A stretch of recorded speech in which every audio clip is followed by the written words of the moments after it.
The lights go down. The 20th Century Fox fanfare plays. Except this time it bleeds directly into something else, a low rumbling brass chord. Then it hits. Da-da-da, da-da-da, da-da-da. If you were sitting in a movie theater in May of 1977, nothing could have prepared you for what came next.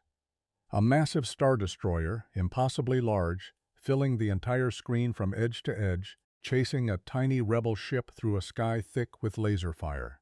The audience didn't applaud. They couldn't. Their jaws were on the floor.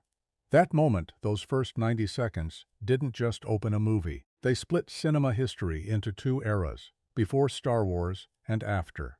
What makes that opening so extraordinary isn't just the spectacle, though the spectacle was genuinely unlike anything audiences had ever seen. It's the confidence of it. George Lucas doesn't ease you in. There's no scene setting, no prologue, no establishing shot of a peaceful planet before chaos erupts. The chaos is the opening. You're thrown into the middle of a war that's already happening, involving people you don't know yet, in a universe that feels ancient and lived in, and somehow, impossibly, within seconds you're completely invested. You want the person in that small ship to survive. You don't know who she is. You don't know what she's carrying. But you feel it in your chest that it matters. That's not luck. That's one of the most precisely engineered opening sequences in the history of storytelling.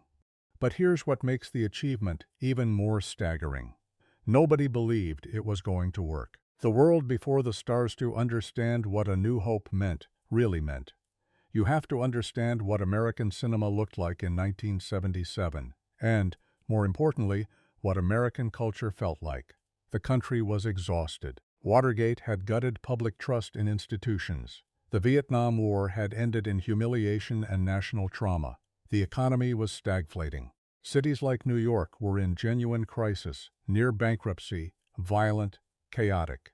The optimism of the 1960s had curdled into something darker and more suspicious. And Hollywood, always a mirror to the culture, had responded in kind. The early to mid-1970s produced some of the greatest films ever made, but they were films soaked in cynicism, moral ambiguity, and despair. The Godfather, Chinatown, Taxi Driver, One Flew Over the Cuckoo's Nest. These were masterpieces, absolutely, but they shared a worldview. The system is corrupt, heroes don't really win, and the American dream is a beautiful lie. The new Hollywood wave had handed the camera to auteur directors who wanted to say something real and gritty, and audiences had followed them into the darkness. Jaws, 1975, had shown that summer spectacle could be enormous. Steven Spielberg practically invented the modern blockbuster with that film. But even Jaws was fundamentally a movie about fear and survival in a hostile world. It was thrilling, yes, but it wasn't joyful. That's what was missing from American cinema in 1977. Joy. Pure, unapologetic, mythological joy. George Lucas understood this, even if he couldn't quite articulate it at the time. He'd made American Graffiti in 1973, a warm, nostalgic film about cruising and drive-ins and the last summer of innocence before Vietnam. It was a massive hit. But what Lucas really wanted to make was something he'd been gestating for years. A fairy tale. A space opera in the tradition of the old Flash Gordon serials he'd loved as a kid. A story about heroes and villains and ancient wisdom and the belief that an ordinary person can matter in an extraordinary universe. He wanted, in his own words, to make a movie that would remind people they could feel good. The Hollywood establishment thought he was out of his mind. The most unlikely blockbuster, the production of Star Wars, the name it went by before the Episode 4 subtitle was retrofitted, was, by almost every account, a disaster. Lucas had assembled a cast that 20th Century Fox found baffling. Mark Hamill was a young TV actor. Carrie Fisher was a 19-year-old with one major film credit. Harrison Ford was a carpenter who'd been doing cabinet work at the studio and got cast almost accidentally. The only recognizable name was Alec Guinness, a genuine film legend, 3 decades removed from his bridge on the River Kwai Oscar, who had agreed to play Obi-Wan Kenobi partially because Lucas had written him such a substantial check. Filming in Tunisia for the Tatooine desert sequences was miserable. Equipment kept breaking down in the heat. The robots, R2-D2 and C-3PO, beloved as they'd become, were constantly malfunctioning. Kenny Baker, inside R2, got stuck more than once. Anthony Daniels in the C-3PO suit could barely walk and was miserable through most of the shoot. When production moved to England's Elstree Studios, the British crew, veterans of traditional, methodical filmmaking, found Lucas's demands chaotic and his communication style baffling. Several crew members reportedly referred to the production as that bloody robot movie, convinced it was going to be an embarrassing flop. The visual effects, being developed by a newly formed company called Industrial Light and Magic, were running catastrophically behind schedule and over budget. ILM had been given an impossible task: create space battle sequences more realistic and dynamic than anything that had ever been filmed, without any of the existing technology to do it. They had to invent the technology. The motion control camera system they developed, nicknamed the Dykstraflex, After Effects supervisor John Dykstra, allowed the camera to follow pre-programmed paths, making the same moves repeatedly so that multiple elements of a composite shot could be filmed and combined with perfect precision. Before this, space battles in movies looked exactly like what they were: models on strings. After this, they looked like they were actually happening. But the technology wasn't ready when it needed to be. Scenes were edited with placeholder footage from old World War II combat films, B-17 bombers standing in for X-wings, and many in the production genuinely weren't sure the effects would come together in time, or at all. Even the first rough cut of the film, screened for studio executives and filmmaking friends in early 1977, was received with near-universal bewilderment. Brian De Palma, one of the most respected directors of the era, reportedly watched it and laughed. Editor John Jimson's cut was so choppy and unclear that Lucas brought in editors. John Jimson was replaced, and the legendary Marcia Lucas, George's then-wife, and editor Paul Hirsch worked overtime to salvage the assembly into something coherent. There's a direct line between Marcia Lucas's editorial instincts, particularly her work on the emotional beats, and why the film actually works as a human story, not just a technical showcase. Nobody at Fox had confidence in it. The studio had greenlit it almost as a favor to Lucas after American Graffiti's success, and then spent most of the production convinced they'd made a mistake. They opened it on May 25, 1977, in just 32 theaters, a limited, almost skeptical release. The lines wrapped around the block. When everything changed within weeks, Star Wars had been expanded to hundreds of theaters. Within months, it had broken every box office record in history. By the end of its initial run, it had earned $307 million in the United States alone, a figure almost impossible to comprehend for 1977, and $410 million worldwide. It surpassed Jaws as the highest-grossing film of all time and held that record until E.T. the Extraterrestrial in 1982. But box office records, enormous as they were, don't capture the cultural seismic shift of what happened. Kids saw it 5 times, 10 times, 20 times. They memorized every line. They drew X-wings in their school notebooks. They acted out lightsaber duels in backyards with cardboard tubes. When the action figures were released by Kenner, a company that famously couldn't manufacture them fast enough and had to ship early bird certificate packages, essentially an IOU for toys not yet made, they sold out instantly and kept selling out. The merchandising empire Lucas had quietly insisted on retaining the rights to would make him a billionaire many times over. The Academy of Motion Picture Arts and Sciences, typically suspicious of genre films, nominated Star Wars for 10 Academy Awards, including Best Picture. It won 6. Among them, Best Film Editing, Best Art Direction, Best Costume Design, Best Sound, Best Visual Effects, and Best Original Score. That last one, John Williams's score, deserves particular mention. Williams had already won an Oscar for Jaws. He'd proven he could write film music that served story and elevated emotion. But what he composed for Star Wars was something else entirely. It was leitmotif storytelling, Wagner for the multiplex, where each major character and concept had their own musical theme, themes that would interweave and evolve across the film in ways that worked on you, whether you consciously noticed them or not. The main theme is one of the most recognizable pieces of music ever written by a living composer, the Force theme, That slower, more spiritual melody is genuinely moving in a way that transcends the images it accompanies. Princess Leia's theme is heartbreaking. The Imperial March hadn't been written yet. That came in The Empire Strikes Back. But the menacing brass that underscores Vader's first appearance sets a template for musical villainy. Without Williams's score, Star Wars is a good adventure film. With it, it's a myth. What this essay is actually about it would be easy and a little lazy to spend the next 20,000 words just rhapsodizing about how great A New Hope is. It is great.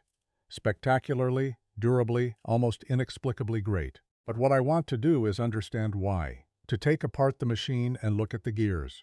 To ask, what did George Lucas, this awkward, intense, unconventional filmmaker from Modesto, California, actually understand about storytelling that allowed him to make something this enduringly powerful? Because here's the thing. The structure of A New Hope isn't revolutionary. The story of a young person from humble origins who gets called to adventure, finds a mentor, gathers companions, and defeats an evil empire is ancient. It's in the Odyssey. It's in Beowulf. It's in every fairy tale ever told. Lucas didn't invent the story. He remembered it, and he told it with such clarity and conviction and joy that it felt, in 1977, like something entirely new. And in the telling, in the specific, brilliant, occasionally accidental choices made in production and post-production and sound design and performance. A movie was born that has now been seen by billions of people across 7 decades and shows no signs of losing its power. That's what we're here to figure out. So let's go back to the beginning. Back to a desert planet under twin suns. Back to a boy who wants nothing more than to leave, and a universe that's about to make sure he does. Picture this. It's May 25, 1977. You're in a movie theater. The lights go down. You've seen the trailers, some weird space thing, robots and laser swords, looks kinda fun. Maybe. The 20th Century Fox fanfare plays, familiar as always, the kind of sound that's just preamble. You settle into your seat. Then the fanfare doesn't fade out the way it always does. It transforms. Da-da-da, da-da-da-da-da-da. Brass horns explode through the speakers with a force you feel in your chest.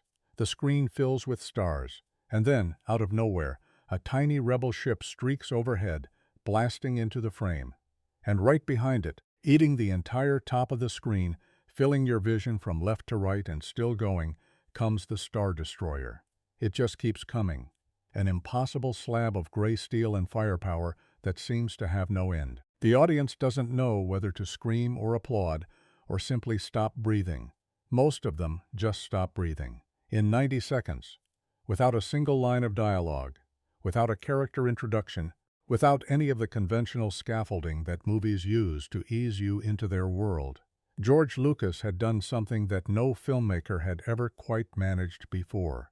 He'd made the universe feel real. Not science fiction real. Not movie real. Actually real. Like this was happening somewhere, to someone, and it desperately mattered. That opening shot is still, nearly 50 years later, one of the most audacious gambits in cinema history. And the fact that it works, that it doesn't feel like showing off, that it feels like the only possible way to start this story, tells you almost everything you need to know about what makes A New Hope a masterpiece. But to really understand what that moment meant, you have to understand the world it landed in. Because in 1977, that Star Destroyer didn't just fly across a movie screen. It flew across an entire cultural moment, and the shockwave it created is still rippling. The darkness before the Stars America in 1977 was a country that had forgotten how to feel good. That's not an exaggeration. It's barely even a metaphor. The decade that preceded Star Wars had been one of the most psychologically devastating in American history. Not from a single catastrophe, but from an accumulation of wounds that never quite healed before the next one opened. The Kennedy assassination, the King assassination, Vietnam, a war that ground on for a decade, killed 58,000 Americans, and ended not in victory, but in a helicopter evacuating the last people off a Saigon rooftop.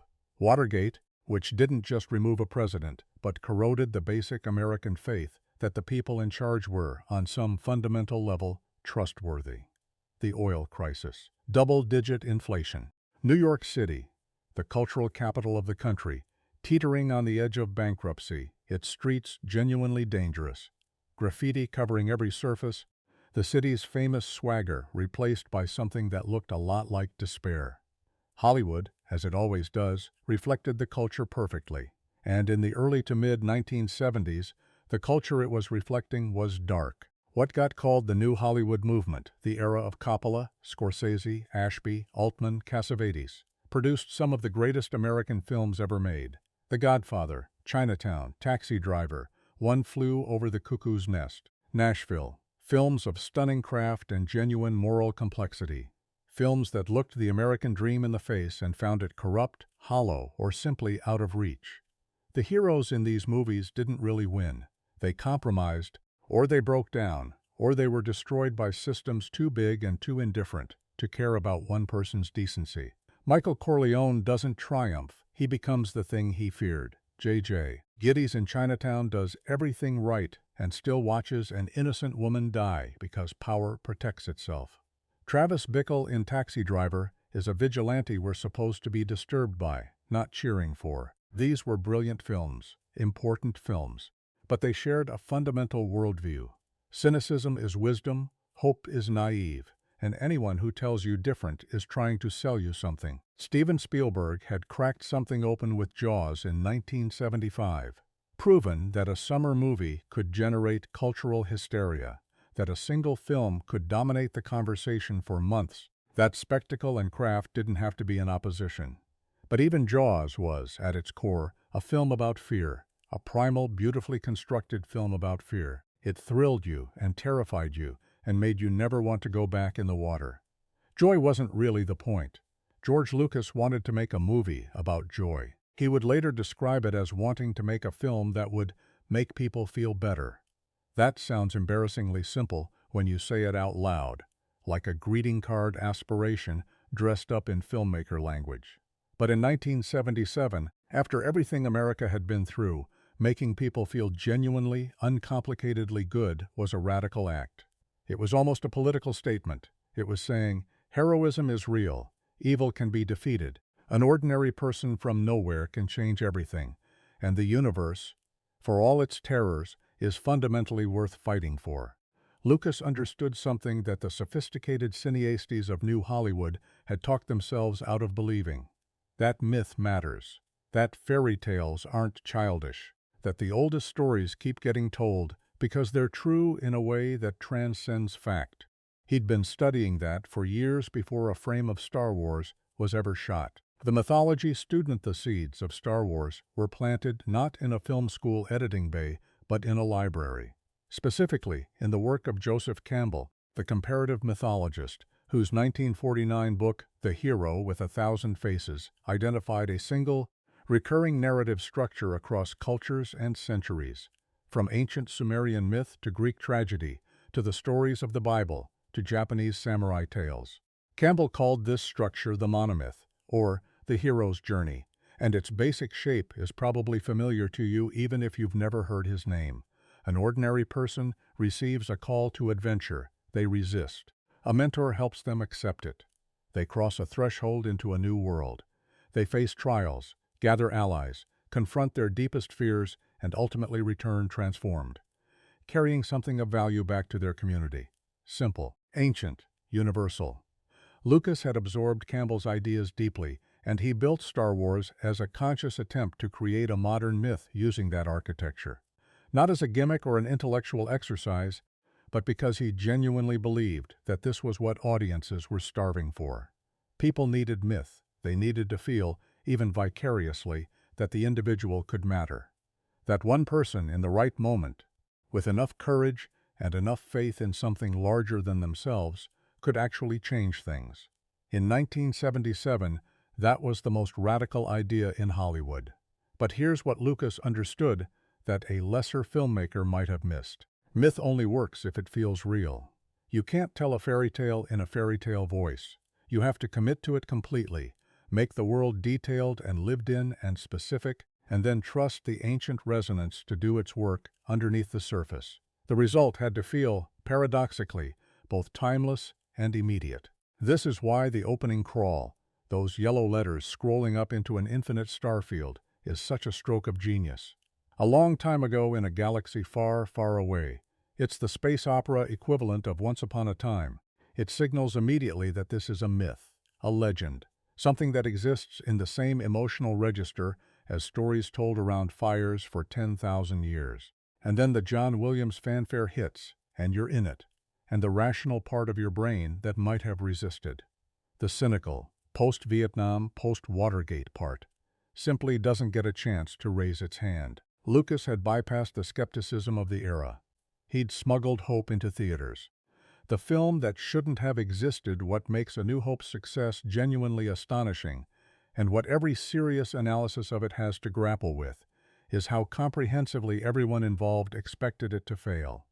The production was, by almost universal account, a catastrophe in progress. Filming the Tatooine desert sequences in Tunisia was a logistical nightmare. Temperatures were brutal. Equipment malfunctioned constantly. The iconic droids, R2-D2 and C-3PO, who would become two of the most beloved characters in cinema history, were physically miserable to wear and regularly broke down. Kenny Baker, inside R2's cylindrical shell, reportedly got stuck multiple times. Anthony Daniels, encased in C-3PO's rigid golden suit, could barely walk and spent most of filming in genuine physical discomfort. When production moved to Elstree Studios in England, the British crew, experienced professionals accustomed to a certain kind of orderly filmmaking, found Lucas's methods chaotic and his communication style frustratingly opaque. The phrase "that bloody robot movie" circulated on the lot, delivered without affection. The visual effects were a crisis of their own. Lucas had founded a company specifically to create them, Industrial Light and Magic, ILM, because no existing effects house could do what he needed. They were developing technology that had never existed before, a motion control camera system, later named the Dykstraflex, that could execute pre-programmed movements with mechanical precision, allowing the same camera path to be repeated dozens of times, so that different elements of a composite shot could be filmed separately and combined seamlessly. Before the Dykstraflex, you wanted a spaceship to bank and turn realistically in a starfield. You were mostly stuck with models on wires and the hope that nobody looked too closely. After it, you could film your X-Wing with the exact same camera move you'd use for a live-action aerial dogfight, and cut it together with real-world footage, and it would hold. It would look actual. But the Dykstraflex wasn't finished when it needed to be. Sequences were assembled in editing using World War II dogfight footage, B-17 bombers and Zeros filling in for X-Wings and T-fighters as placeholders. Many people who saw these rough cuts assumed this was essentially what the final film would look like. The first major screening for studio executives and fellow filmmakers was received with expressions ranging from polite bewilderment to barely suppressed laughter. 20th Century Fox had so little faith in the project that they opened it in only 32 theaters on May 25, 1977, a number that communicated loudly that they were hedging their bets. The line stretched around the block. Within 3 days, the studio was scrambling to expand the release. Within 3 months, Star Wars had become a cultural phenomenon unlike anything Hollywood had ever manufactured or witnessed. By the end of its initial theatrical run, it had earned $307 million domestically, a number that obliterated every record in existence, and $410 million worldwide.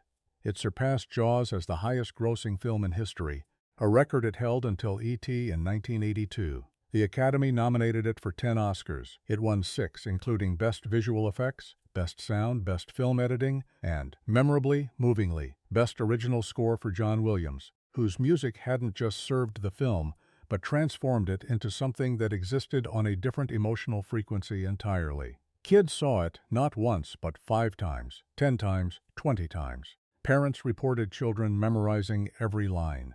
The Kenner Toy Company, which had licensed the action figures, couldn't manufacture them fast enough and famously shipped empty boxes, early bird certificate packages, an IOU for toys that didn't yet exist, and sold those. The toys were back-ordered for months. Nobody cared. They bought the boxes. That's what this movie did to people. What we're really here to understand the temptation when you love a film this deeply is to simply celebrate it. To list the great moments and say, "See, that's why it's great," and call it an essay. And honestly, the great moments in A New Hope deserve all the celebration they get. But what I want to do here is something more specific, something more useful. I want to understand the mechanism, the gears inside the machine, because A New Hope looks simple from the outside. Farm boy, princess, space wizard, evil villain, big battle. And the simplicity is actually part of the trick. The simplicity is the point. Lucas built this film on structures so ancient and so deep that they bypass conscious resistance and go straight to something more fundamental. He combined those mythological bones with genuinely revolutionary technical innovation, performances that found emotional truth inside genre spectacle, and a musical score that elevated the entire enterprise into something that felt and still feels genuinely sacred. Understanding how he did all of that, and how a film made under catastrophic production conditions by a cast of relative unknowns with effects technology that had to be invented from scratch, doesn't just explain Star Wars. It explains something important about stories, about why we need them, about what they do to us when they work. So here's where we start. Here's where Lucas started. With a desert, with twin suns, with a boy standing at the edge of his ordinary world, staring at a horizon that feels like it's taunting him, and with a universe that's about to answer him in ways he never anticipated. There's a shot roughly 17 minutes into A New Hope that has no business being as emotionally devastating as it is. Luke Skywalker stands at the edge of his uncle's moisture farm on the planet Tatooine. The twin suns of the Tatooine system are setting, two pale orange disks sinking toward a horizon of rust-colored desert. Luke just stands there, watching. His arms hang at his sides. John Williams's Force theme, that slow, yearning, almost unbearably hopeful melody, swells underneath the image. And in that one unbroken shot, Lucas communicates something that most films need 20 minutes of dialogue to establish. This is a person who was born for somewhere else, and he knows it, and it's killing him softly. It's called the binary sunset. Film students study it. It's referenced in textbooks about visual storytelling. And it works not because of technical wizardry or expensive production design, though Tunisia looks gorgeous in that light, but because Luke Hamill sells it with everything he has. Every line of his body says, "I don't belong here. Something is supposed to happen to me. Why hasn't it happened yet?" That longing is the engine of the entire first act, and Lucas sets it up with meticulous, unhurried care. A universe that feels already old before we ever meet Luke. A New Hope does something quietly brilliant in its opening sequence that goes beyond the spectacle of the Star Destroyer. In those first minutes aboard the Rebel blockade runner, the Tantive, every single detail communicates a world with history.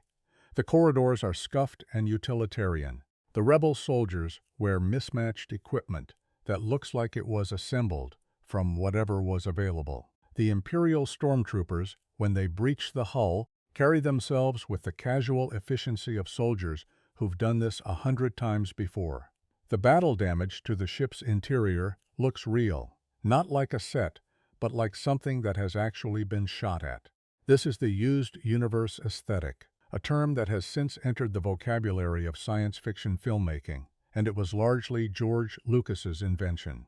Previous space operas, the Flash Gordon serials, 2001, A Space Odyssey, which was clean and antiseptic and deliberately so, even Star Trek, tended to present their futures as either gleamingly optimized or pulpishly theatrical. Lucas wanted his universe to look like it had been running for thousands of years before we showed up. Like the spacecraft had been repaired with whatever was on hand, like the weapons had scratches on them, like the people inside them were tired. That texture, that reality, is what makes everything that follows feel consequential. Because you can't invest in a story happening in a world that doesn't feel real. And the lived-in quality of the Star Wars universe is established so quickly and so effortlessly that most audiences absorb it unconsciously. You don't notice that the universe feels real. You just feel it. Into this world, two droids tumble through chaos, C-3PO and R2-D2, one golden and verbose and perpetually anxious, one squat and bleeping and stubbornly resourceful, become our entry point into a conflict far larger than themselves. Lucas borrowed this device directly from Akira Kurosawa's The Hidden Fortress, 1958, which tells a grand samurai story from the ground-level perspective of two bumbling peasants. By following the droids, characters with no power, no agenda, and no idea what's really happening, Lucas anchors us in the chaos without overwhelming us with exposition. We're disoriented alongside them.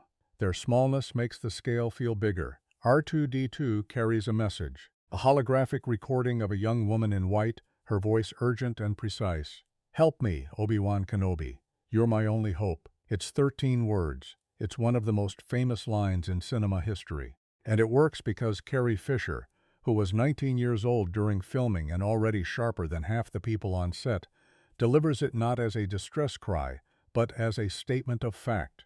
She's not begging. She's issuing instructions to someone who she fully expects will carry them out. In less than 15 seconds, she tells you everything you need to know about Princess Leia. This is not someone who waits to be rescued. Tatooine and the art of the ordinary world. The droids crash land on Tatooine, get captured by Jawas, those small, hooded scavengers who trade in salvage technology, a detail that tells you a lot about how this economy works, and eventually get purchased by a moisture farmer named Owen Lars. Owen Lars has a nephew. That nephew is Luke. Mark Hamill was 25 when he played Luke Skywalker, and there's been a tendency over the years, mostly from people who've forgotten what acting inside a genre film actually requires, to underestimate what he does in this film. But watch the early Tatooine scenes carefully, and you'll see a performance of real precision. Luke is simultaneously bored and desperate.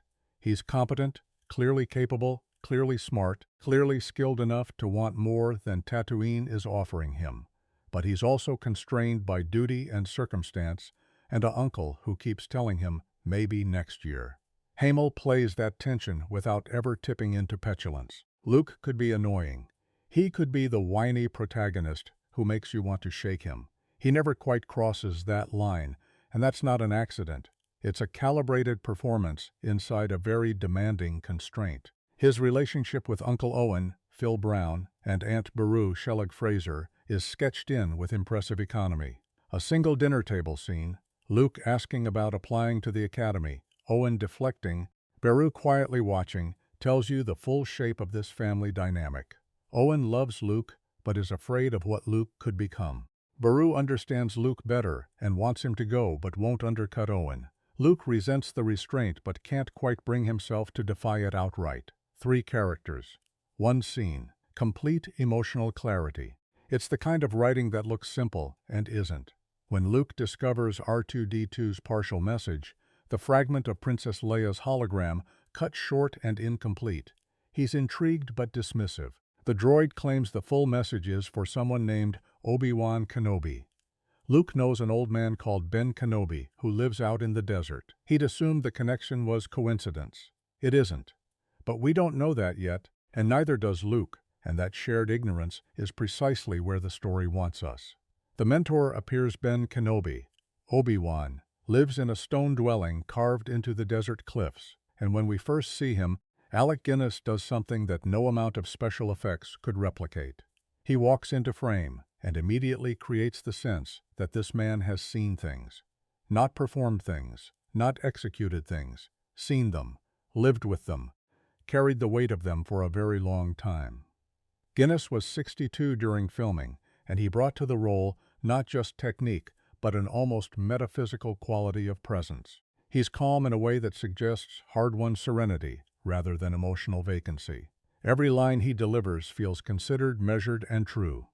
I haven't gone by the name Obi-Wan since, before you were born. There's a pause in that line, a tiny Guinness pause, that contains entire decades. He's not just delivering exposition. He's a man remembering a life he had to bury. The scene where Obi-Wan tells Luke about his father, carefully, deliberately, and we'll learn later, not entirely honestly, is where the mythological architecture of Star Wars becomes most explicit. Anakin Skywalker was a Jedi Knight, Obi-Wan says, a great pilot, a good friend. He was betrayed and murdered by a former pupil named Darth Vader. And then the lightsaber comes out. Luke's father's weapon, a more elegant instrument from a more civilized age, and something happens in Luke's face that Hamill nails completely. It's not excitement, it's recognition, like he's been handed a piece of himself he didn't know was missing. Then Obi-Wan tells him about the Force, an energy field created by all living things. It surrounds us, penetrates us, binds the galaxy together. This is where Lucas does something genuinely audacious. In the middle of what audiences expected to be a fairly straightforward space adventure, bad guys, good guys, explosions, he introduces a spiritual philosophy. The Force is explicitly not technology. It's not a superpower you can manufacture or replicate. It's a relationship with the living universe, accessible to those with the sensitivity and discipline to feel it. It asks for surrender rather than control. And Obi-Wan presents it not as fantasy but as fact, as something real, something Luke's father used and believed in, something Luke carries in his blood. In 1977, no mainstream Hollywood blockbuster had put anything like that at its center. The Force is simultaneously Eastern philosophy. The concept echoes Taoism profoundly, yielding to a universal current rather than fighting it. Arthurian mythology, the sword, the wizard, the chosen young knight, and something entirely its own. It gives Star Wars a moral and spiritual dimension that action-adventure films almost never bother with. And it means that the ultimate conflict of the film won't just be about who blows up whose battle station. It'll be about faith, about whether Luke can stop relying on his instruments, on technology, on empirical certainty, and trust something he can't measure. That's not a science fiction plot. That's a religious one. The Refusal and the Point of No Return Campbell's hero's journey has a moment called the refusal of the call, the point where the hero, faced with the invitation to adventure, says no. It's almost always there, and its function is crucial. It proves that the hero has stakes, has ties to their ordinary world, has something to lose. A hero who leaps at the call without hesitation isn't really a hero. They're just someone who was ready to go, which is a much less interesting story. Luke refuses. When Obi-Wan invites him to come to Alderaan, to learn the ways of the Force, to deliver R2's message and honor his father's legacy, Luke says he can't. His uncle needs him for the harvest. Maybe he can find a transport to drop Obi-Wan at the edge of the Outer Rim. He's sorry, he just can't. It's the right choice dramatically, because it makes what comes next feel earned rather than convenient. The Jawas who sold R2-D2 and C-3PO to Owen Lars have been tracked by Imperial stormtroopers looking for the droids. Those stormtroopers follow the Jawa trail to the Lars homestead. By the time Luke returns home, the farm is burning. His uncle and aunt are dead. Two charred shapes in the rubble, a shot Lucas frames without flinching. It's the film's first moment of genuine horror, and it lands hard.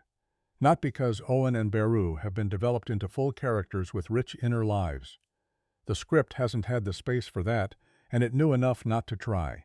But because they were real, that dinner table felt real. And now it's ash. Luke looks at the burning homestead for a long moment. There is no dramatic breakdown, no wailing. Hamill plays it as a kind of terrible stillness.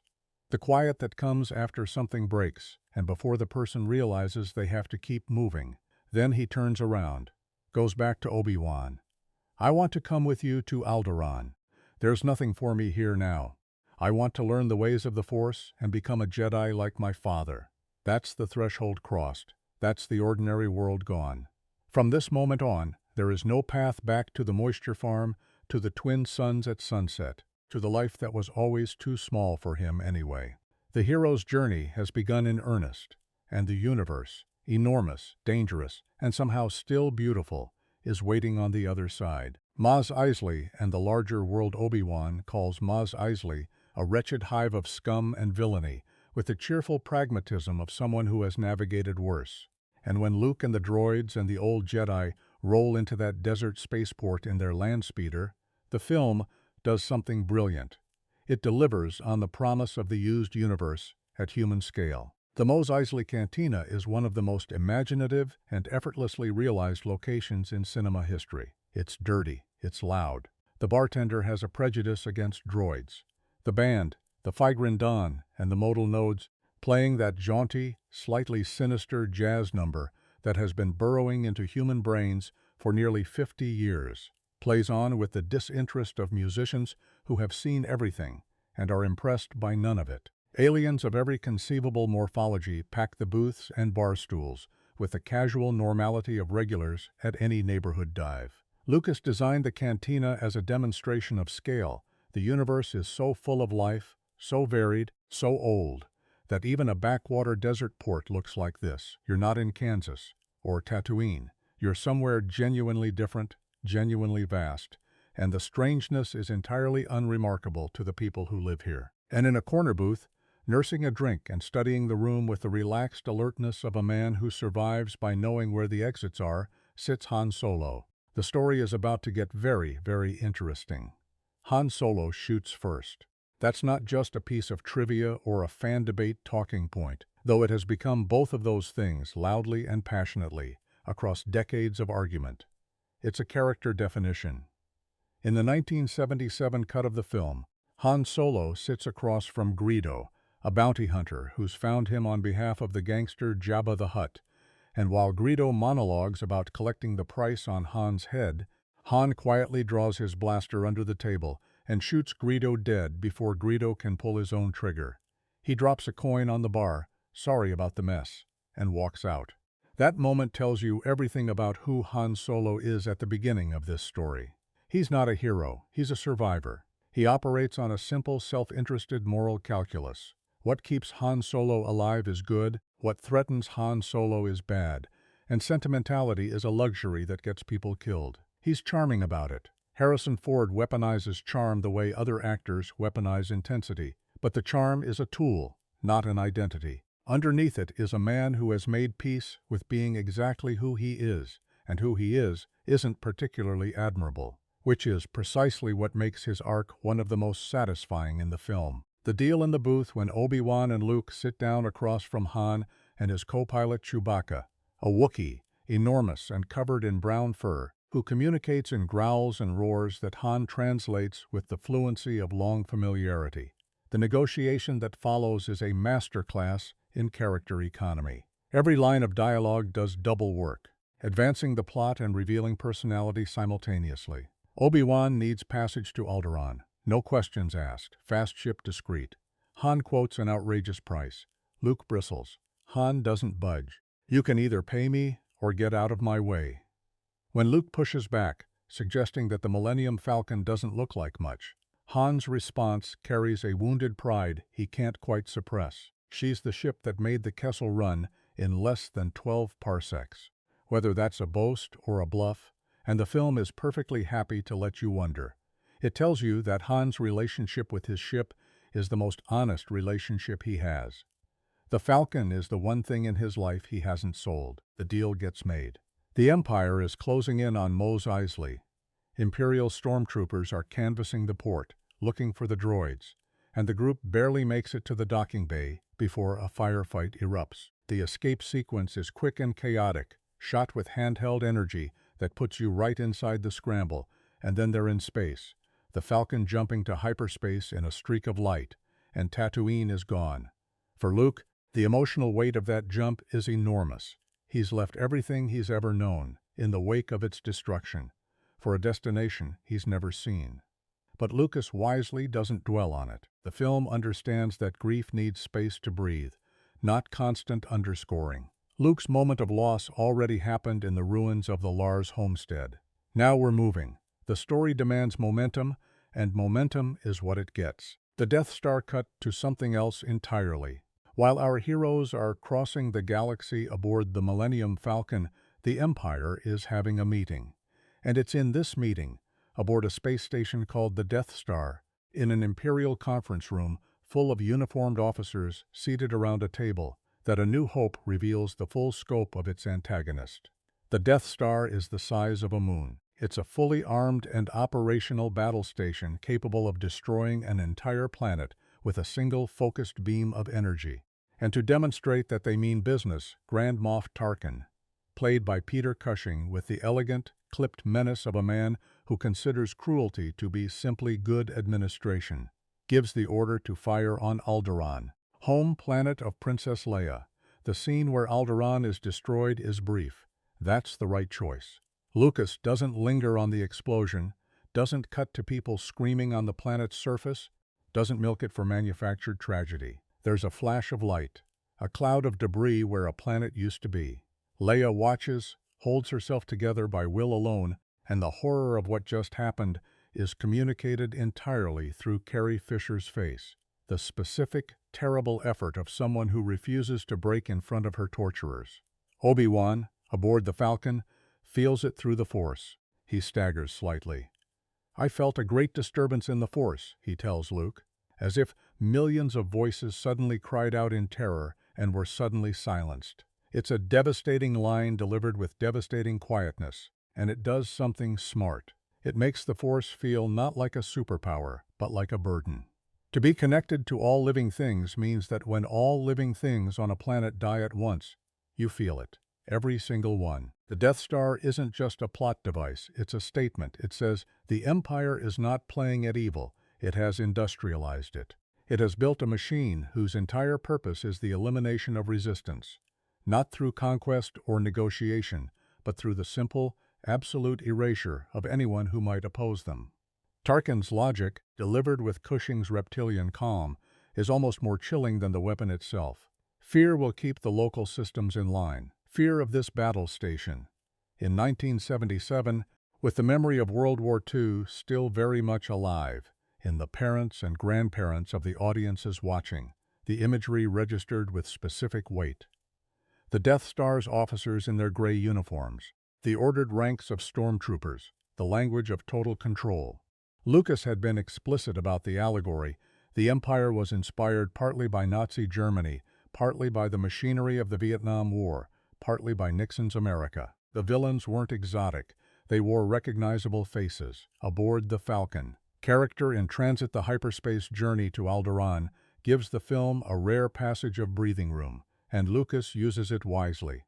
This is where the characters actually start to know each other, and where the dynamics that will carry 3 films get established.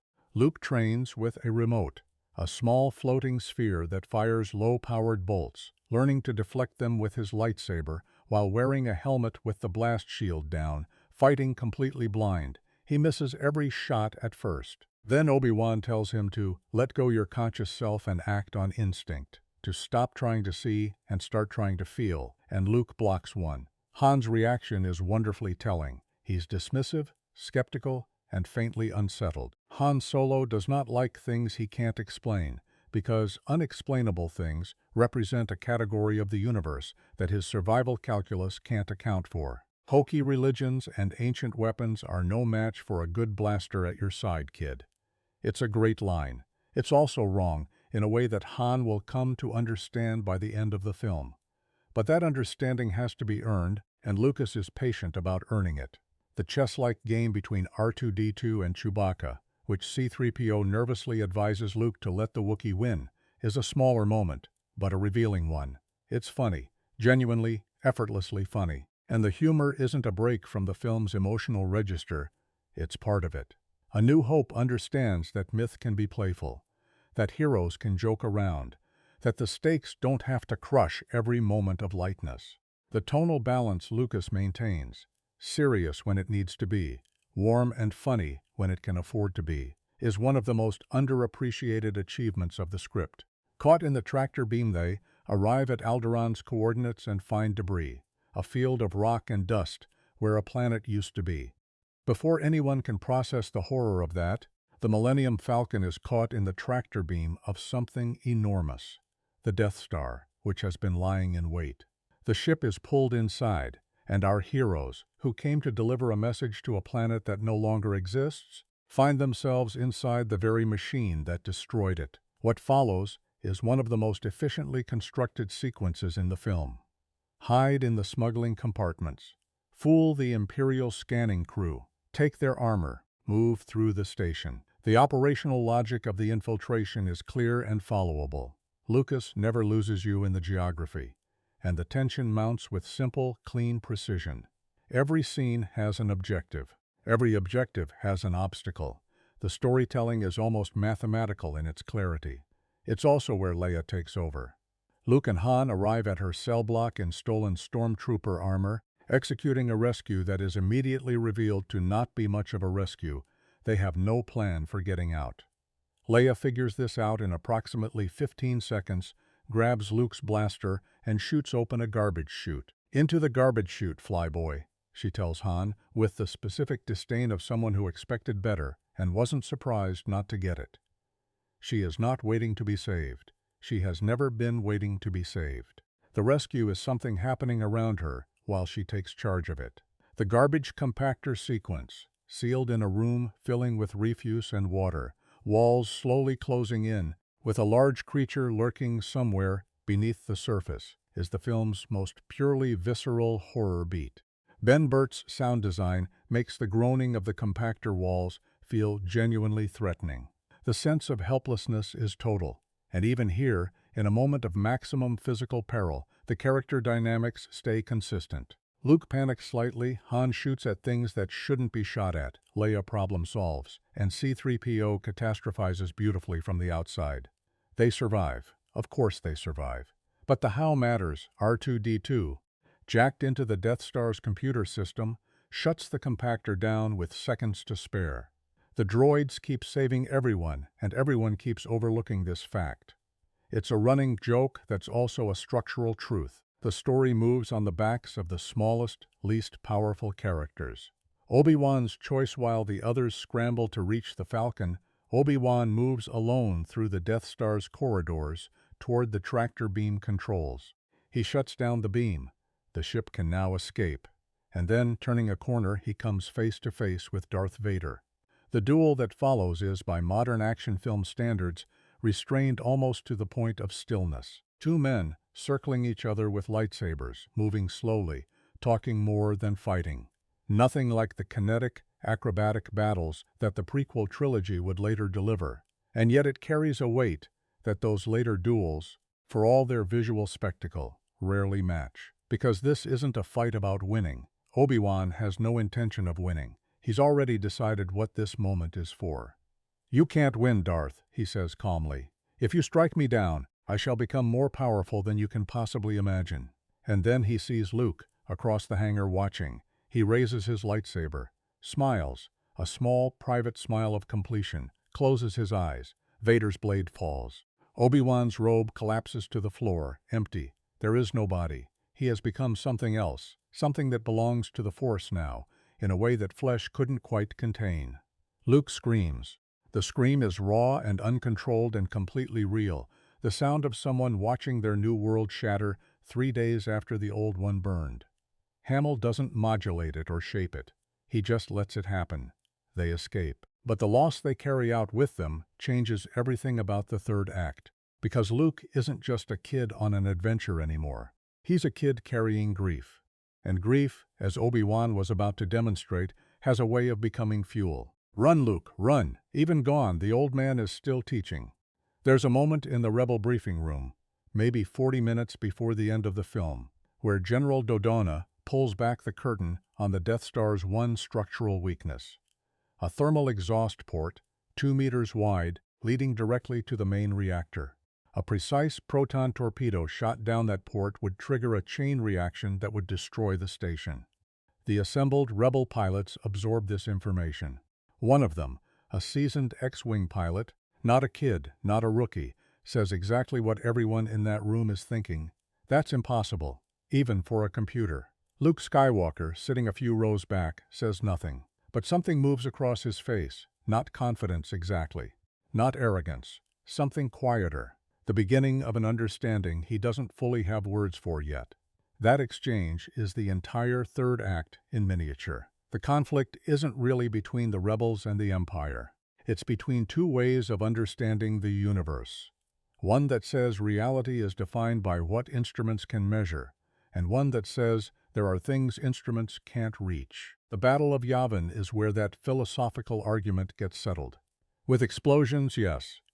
But the explosions are almost beside the point. The Rebel base and the weight of impossible odds, the Rebel Alliance, operates out of a base on Yavin 4, a jungle moon, green and humid and completely unlike the dust and stone of Tatooine. The contrast is deliberate. Luke has crossed from the world of deprivation into something living, something that breathes. Even the air is different here. But the Death Star is coming, tracking the Millennium Falcon's escape from its hangar. A detail Han Solo didn't notice, a mistake that will haunt him briefly and motivate him significantly. The Empire has followed them directly to the Rebel base. They have approximately 30 minutes before the Death Star clears the planet's horizon and can fire on Yavin 4. 30 minutes to mount a fighter attack, penetrate the station's defenses, find the exhaust port, and hit a 2-meter target at full attack speed, while Imperial TIE fighters attempt to kill every Rebel pilot in the sky. The math is catastrophic. The Rebels know it. Red Squadron and Gold Squadron launch anyway. This is heroism as Lucas actually understands it. Not the absence of fear, not the certainty of success, but the decision to act despite both. Every pilot climbing into their X-wing or Y-wing on that jungle runway knows the odds. The briefing made it perfectly clear. They go anyway, because the alternative is a universe where the Death Star keeps existing and keeps firing, and that alternative is worse than dying trying to stop it. Gold Leader, Dutch Vander, veteran, steady, leads the Y-wings in on the first attack run. They fly straight and low down the trench, taking fire from surface cannons, trying to get a targeting lock on the exhaust port. They almost make it.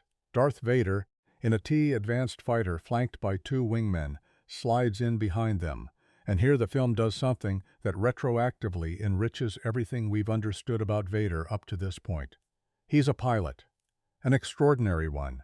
The Imperial commander who had spent the first 2 acts conducting his menace from hallways and conference rooms, and the pommel end of a lightsaber, reveals, in the trench run, that he is personally deadly in a way that goes beyond his rank. He shoots down Gold 2, Gold 5, then Dutch himself, sending the Y-wing spinning out of the trench in flames. The first attack run fails. The first wave is gone. Pressure and the targeting computer Red Squadron picks up the assault. Wedge Antilles, Biggs Darklighter, Luke's childhood friend who had left Tatooine for the Academy and found his way to the Rebellion. They fly into the trench with Luke leading. Biggs dies. Wedge takes damage and has to pull out. Luke goes on alone. He has his targeting computer up. The crosshairs are moving toward the lock. Everything is going according to plan, such as it is. Then Obi-Wan's voice comes, from somewhere that isn't the radio, from somewhere that isn't the cockpit, from somewhere that can't be explained by any instrument on Luke's X-wing. Use the Force, Luke. And Obi-Wan's voice is followed by something else. Darth Vader, behind him in the trench, about to fire. The Force is strong with this one. Vader can feel it. Whatever Luke carries, whatever connection to the Force runs through him, Vader recognizes it with the certainty of someone who carries the same thing, or used to. Luke switches off his targeting computer. Red Base panics. Luke, you've switched off your targeting computer. What's wrong? Nothing's wrong. Or rather, something fundamental has shifted.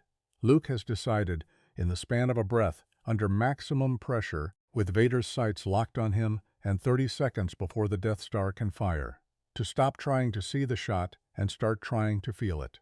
To trust something he cannot verify. To let go. This is the most radical thing the film asks of its protagonist and of its audience. In a movie full of amazing technology, the Death Star itself, the X-wings, the targeting computers, the tractor beams, the hero wins by turning the technology off, by choosing faith over instrumentation, by listening to a dead man's voice and deciding that voice knows something the computer doesn't. It's a scene that rewards sitting with, because it isn't anti-science exactly. Luke doesn't reject rationality. He transcends it. He moves to a level of perception that the rational framework simply doesn't have access to. And that distinction between rejecting knowledge and moving beyond it is one of the most philosophically careful things in the film. Han Solo's decision, but before Luke can take his shot, something extraordinary happens. Vader has Luke in his sights. His wingmen are flanking. The shot is lined up. And then, from out of nowhere, out of the sun, in the oldest fighter pilot trick in the book, the Millennium Falcon comes screaming in, cannons blazing. Han's wingmen explode. Vader's T is sent spinning off into space, and Han Solo's voice crackles over the radio, warm and satisfied and pretending to be more casual than he feels. You're all clear, kid. Now let's blow this thing and go home. Let's talk about what this moment actually represents, because it's easy to receive it as pure crowd-pleasing and miss what's underneath. Han Solo spent this entire film defining himself by what he wasn't. He wasn't a hero. He wasn't an idealist. He wasn't someone who fought for causes, or believed in mystical forces, or threw himself into battles that weren't his problem. He took the money and left. When Luke challenged him, "I thought you decided to leave," he had 100 ready answers about why getting involved was stupid. And then he came back. Not because someone convinced him, not because Leia asked him to, not because Obi-Wan's ghost whispered in his ear. He came back because, at the moment of decision, Han Solo discovered something he hadn't entirely known about himself, that he cares. That somewhere under the self-interest and the survival calculus and the carefully maintained emotional detachment, there are people he won't let die if he can help it. The money he took is already spent. It bought him a choice. He chose the harder thing. Harrison Ford sells this without a single word of explanation. There's no speech. No tearful admission that he was wrong. Just the Falcon, coming in hot, doing exactly what it was always capable of doing in the hands of someone willing to use it for something worth using it for. It's one of cinema's great character reversals. And it's done in about 12 seconds of screen time. The shot Luke Skywalker closes his eyes, briefly, completely, and fires. 2 proton torpedoes drop into the thermal exhaust port, travel the length of the shaft, hit the reactor. The Death Star doesn't explode immediately. There's a ripple, a pulse of light building from inside. Then the surface erupts in a chain reaction that spreads across the station's surface before the entire structure detonates in a shockwave that Luke has to outrun in his X-Wing, the blast chasing him out of the trench and into clear space. Silence. Then cheering over the radio. Then the base. Then the medal ceremony. What makes the Death Star's destruction land as powerfully as it does, and it lands hard, even for people who've seen the film 20 times, is the specificity of what's been built before it. You feel the weight of everything that's been lost to reach this moment. Biggs, who Luke grew up with. Obi-Wan, who died so this escape could happen. The whole planet of Alderaan, which had to be destroyed to make the stakes feel real. The Death Star's destruction isn't just a tactical victory. It's a reckoning. Every death paid for by the Empire has been answered, at least in part.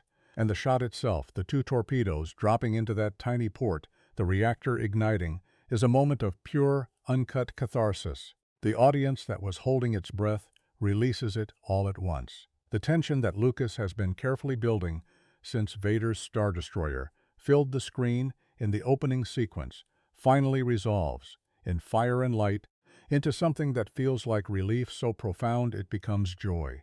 The medal ceremony and what it means. The final scene is a procession.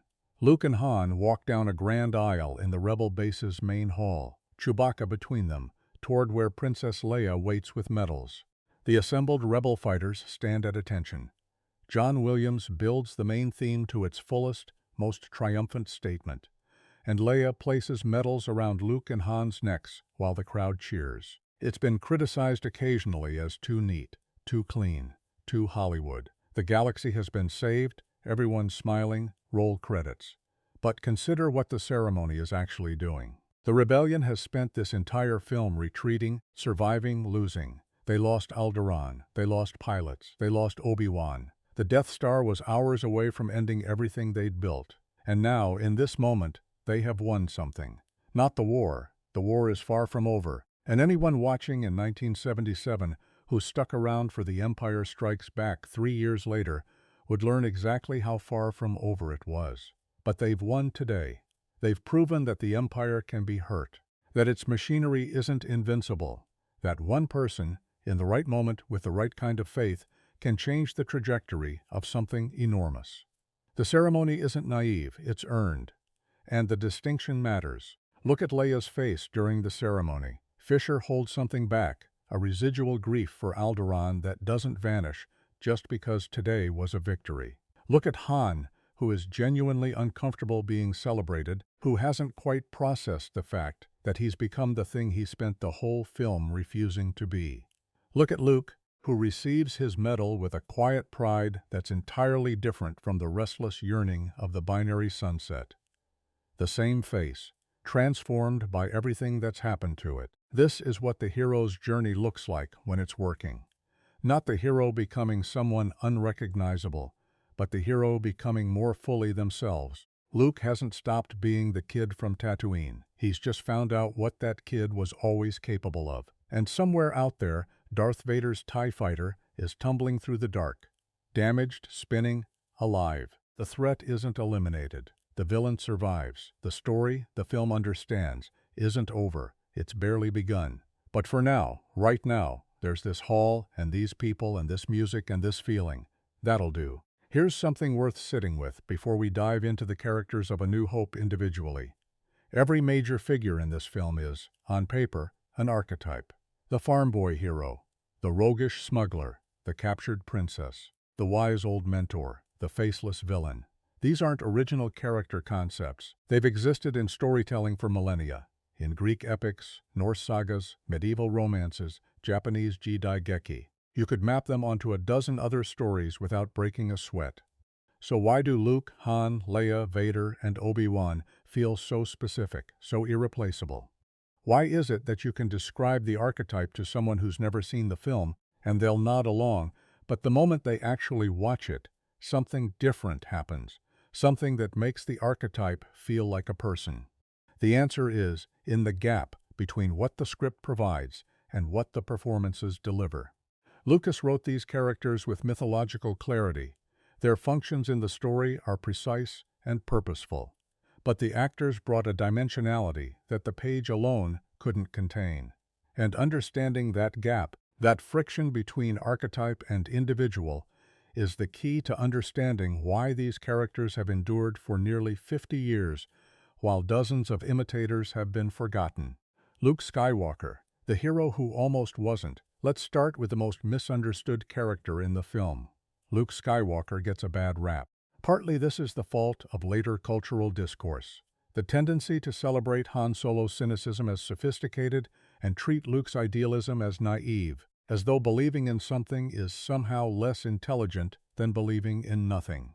Partly it's the contrast effect. Harrison Ford is so immediately magnetic that Mark Hamill, playing a more internal, emotionally transparent character, can seem to disappear beside him. And partly it's the archetype itself.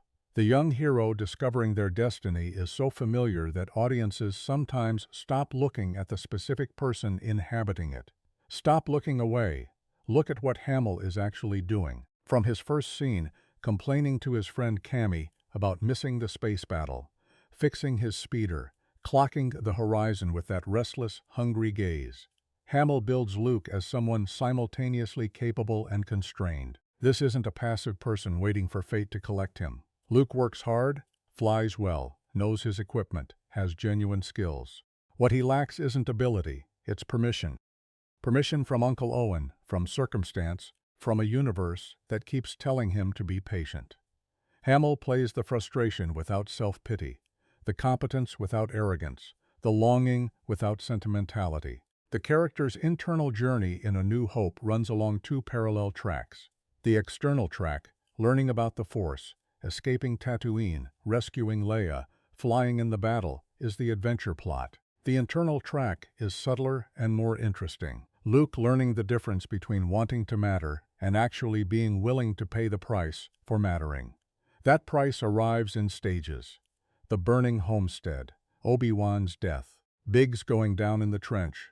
Every loss strips something away, some illusion about what heroism costs, until Luke arrives at the targeting computer with nothing left to protect and everything left to lose. The moment he switches off that computer is the culmination of his internal journey. Not the shot itself, the decision. Choosing to trust something invisible over something measurable. Choosing faith over certainty. In that one action, Hamill doesn't perform bravery. He performs surrender, a specific, active, courageous surrender to something larger than himself. It's one of the most carefully calibrated acting moments in the film, and it gets overlooked constantly because it's so quiet. What makes Luke's arc complete isn't that he becomes a hero, it's that he becomes a Jedi, not in rank, but in orientation. He stops trying to control outcomes and starts participating in something he can only partially understand. That shift from grasping to releasing is what the Force has been asking of him since Obi-Wan first explained it. And the final act is where he finally manages it. Han Solo, the cynic who couldn't stay, one if Luke is the soul of A New Hope, Han Solo is its pulse. Harrison Ford did not want to play Han Solo. He'd been working as a carpenter at the studio, literally installing a door, when he got pulled into reading lines with other actors auditioning for the film. His reading was so effortlessly right that Lucas couldn't look past it. Ford, who had been in American Graffiti and had ambitions toward serious dramatic work rather than genre pictures, approached Han with a craftsman's pragmatism. Understand exactly who this person is. Find the specific physical and vocal language that expresses it, and commit completely. What Ford understood, and what makes his performance so durable, is that Han Solo's defining characteristic isn't coolness, it's competence. Han is cool because he's good at what he does, and he knows he's good at what he does, and he's built a personality around never having to care about much else. The swagger is earned. The confidence is grounded in genuine capability. When Han says the Falcon made the Kessel Run in less than 12 parsecs, you believe it. Not because the line makes physical sense, but because Ford delivers it with the absolute certainty of a man recounting a personal record. But here's what Ford does that elevates the performance beyond star charisma. He lets you see the work that the swagger is doing. In small moments throughout the film, a flicker behind the eyes when Luke asks about the Force, the almost imperceptible discomfort when Leia challenges him, the way he counts his reward money just a beat too long before deciding to leave. Ford shows you the machinery underneath the attitude. Han Solo's self-interest isn't moral vacancy. It's armor. It's what a person builds when caring too much has burned them before. His return at the Battle of Yavin is where that armor finally comes off, and Ford handles it with characteristic indirection. He doesn't announce the decision or underline it emotionally. He just shows up, falcon blazing, wingmen scattered, and lets the action speak. You're all clear, kid. Now let's blow this thing and go home. The go home is the tell. Home. He's claimed something as home. He didn't have one before. The film has given him one, and he's chosen to fight for it, and he uses the word so casually that you almost miss the size of what it means. Almost. Princess Leia, the character who refused her own trope Carrie Fisher, was 19 years old. She had one significant film credit. She was stepping into a role that, in lesser hands, would have been a prop. The captive princess, the prize to be rescued, the love interest to be distributed between hero and scoundrel at narrative convenience. She was having absolutely none of it. Fisher's Leia Organa is, from her very first line of dialogue, in charge. Not in charge of the situation.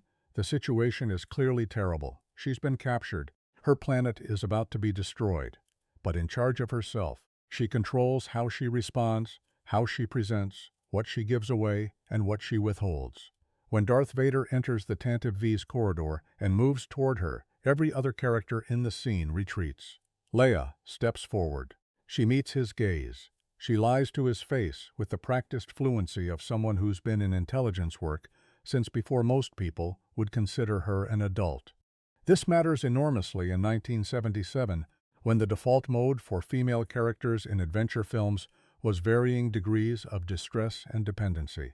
Leia isn't a subversion of that trope. She doesn't even acknowledge it exists. She operates in the same register as Obi-Wan and Vader, as a political and strategic actor who happens to be imprisoned, and she treats the impediment of imprisonment as a temporary logistical problem rather than a defining condition. The scene in her cell, facing Vader and the interrogation droid, is Fisher's first real dramatic test, and she passes it completely. Leia holds herself upright, controls her breathing, maintains eye contact. Fear is there. Fisher doesn't pretend it isn't, but it's been placed at the service of defiance rather than paralysis. When the torture ends and the cell door closes, the camera holds on her face for just a moment. It's the face of someone who has just paid a price and will keep paying it, and has already decided this is worth it. After her rescue, or rather, after she takes over her own rescue, Leia's dynamic with Han is immediately one of the most electric character relationships in the film. Fisher and Ford play their antagonism with the fluency of actors who've found genuine chemistry and are smart enough not to oversell it. Every exchange crackles because both characters are too proud to back down and too perceptive not to notice the other's worth. It's not flirtation masquerading as conflict. It's two people who respect each other instinctively and express that respect through relentless challenge. Fisher later wrote candidly about how difficult the production was. The costume, the pressures, George Lucas's famously minimal direction, faster, more intense, being his primary note. But none of that difficulty makes it onto the screen. What makes it onto the screen is a character so fully inhabited that the archetype of princess barely applies. Leia Organa is a senator, a spy, a military commander, and a survivor. That she happens to wear a white dress while being all of those things is incidental. Darth Vader, the architecture of pure threat Darth Vader, doesn't have a character arc in A New Hope. He doesn't change, doesn't grow, doesn't doubt, doesn't reveal hidden complexity. He is, in this film, a force of nature, and that's precisely the right choice. The temptation in modern filmmaking is to explain villains, to give them backstory, motivation, a wound that explains the evil. And that approach can work beautifully. The prequel trilogy would eventually make that attempt with Anakin Skywalker, with mixed results. But in A New Hope, Vader functions better as pure antagonistic pressure. He's what the story pushes against. He's what the heroes have to be everything he isn't. What Lucas understood, and what makes Vader one of cinema's most enduring villains, is that the architecture of threat matters more than psychological complexity at this stage of the story. Vader is large, visually. The black armor fills space. The cape creates presence. The helmet is designed to suggest a face without being one. He breathes. That sound, Ben Burtt's genius creation, built from a scuba regulator filtered through a speaker, is one of the most effective pieces of audio character design in film history. It's mechanical and human simultaneously. It says, there is something alive inside this machine, and it is not kind. David Prowse occupies the physical role with complete authority. His movements are deliberate, never hurried. Vader doesn't need to rush because there's nowhere his targets can go that he can't reach. And James Earl Jones's voice, added in post-production, operates in a register that bypasses the intellectual and goes directly to the primitive. Deep, resonant, utterly certain. Vader never shouts. He never needs to. The moment where Vader force chokes Admiral Motti, the officer who questions the power of the Force relative to the Death Star, is the film's definitive demonstration of his threat. He doesn't draw his weapon. He doesn't move from his seat. He extends one gloved hand across the conference table and watches Motti turn purple, as casually as someone adjusting a dial. Peter Cushing's Tarkin, sitting beside him, tells him to release the officer, and Vader does, without expression, without acknowledgement that it was a close thing. Because it wasn't. He was never in danger of losing control. That's what makes it terrifying. What A New Hope wisely withholds about Vader is everything that would make him pitiable. We know he was once a Jedi. Obi-Wan tells us this. We know something terrible happened to him. The suit, the respirator, the mechanical voice. These all suggest a history of catastrophic damage. But the film doesn't show it, doesn't explain it, doesn't invite sympathy. It lets the mystery deepen the menace. Vader feels ancient and inevitable, like something that has been wrong with the universe for a very long time and has gotten very comfortable being so. Obi-Wan Kenobi, the mentor who knew the whole Timelec Guinness, reportedly called Star Wars fairy tale rubbish in private correspondence. He found the dialogue difficult, the production chaotic, and the whole enterprise somewhat beneath his considerable dignity. He took the part because Lucas wrote him a check large enough to be very persuasive, and because, whatever his private opinions, Guinness was a professional who gave every role everything he had. The result is the most quietly extraordinary performance in the film. What Guinness brings to Obi-Wan that no amount of casting could guarantee is gravity. Not seriousness, gravity. The sense that this man has weight, has history, has lived long enough to understand things that most people spend their lives avoiding. When he tells Luke about the Force, about the Jedi, about Anakin Skywalker, each sentence lands with the density of something that has been carried for a long time and is only now being set down. There's relief in his exposition. He's been waiting to tell someone. The genius of Obi-Wan's character, which only becomes fully apparent in retrospect on second and third viewings, is how much he's not telling Luke. The story he gives Luke about his father is selective truth dressed as complete truth, technically accurate, deliberately incomplete. Obi-Wan has chosen what Luke needs to know right now, versus what would destroy him to know before he's ready. Whether that's wisdom or manipulation is a question the film doesn't answer, but it plants the seed of moral complexity in a character who could have been simple. His decision to die is the pivot point of the entire film's emotional architecture. It isn't resignation or defeat, it's a choice, made with full understanding of its consequences. He knows that Luke is watching. He knows that his death will light something in Luke that his continued survival couldn't. He's not abandoning his student. He's completing the lesson. The last thing Obi-Wan teaches Luke is that loss can be transformed into purpose, that grief doesn't have to end the story. It can become the story's fuel. And then, from beyond death, he keeps teaching. Use the Force, Luke. 4 words in the trench. The most important instruction in the film. Delivered after Obi-Wan has technically ceased to exist, which tells you something about what the Force actually is. Not a power source, but a relationship. One that apparently survives the body that housed it. Guinness plays all of this with such unshowy mastery that you can watch the film a dozen times and keep finding new things in his silences. The slight pause before he tells Luke about his father. The look he exchanges with Luke across the hangar. That final moment of connection before the lightsaber goes up. The smile. That private, satisfied smile of a man who has done what he came to do. It's a masterclass in how much a great actor can carry, in a look, in a pause, in the specific quality of stillness. The ensemble, why the parts make the whole what elevates A New Hope's characters beyond individual excellence is how they function as a system. Each character is specifically designed to illuminate the others by contrast and complement. Luke's openness makes Han's guardedness visible. Han's pragmatism makes Luke's faith look like a choice rather than a default. Leia's self-possession makes the men around her look, occasionally, like they're still figuring themselves out. Vader's absolute certainty makes Obi-Wan's hard-won peace look earned by comparison.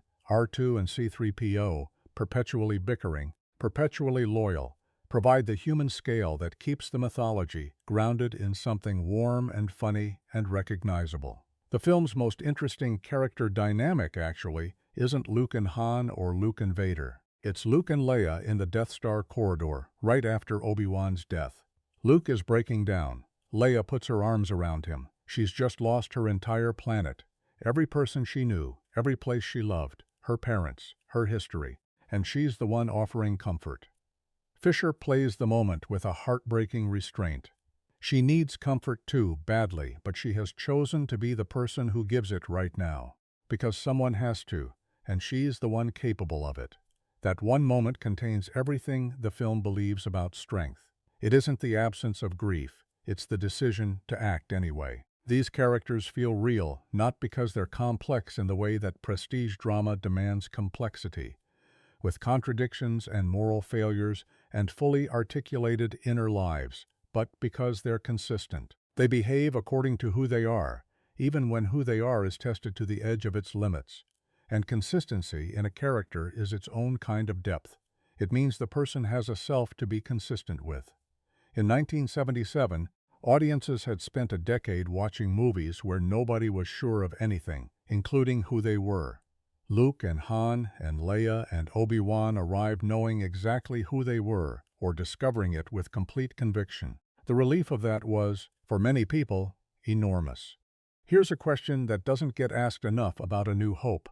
What would this film look like if it had been made with the technology that actually existed in 1977? The honest answer is that it couldn't have been made at all. Not the film Lucas envisioned. The space battles he described in his production notes.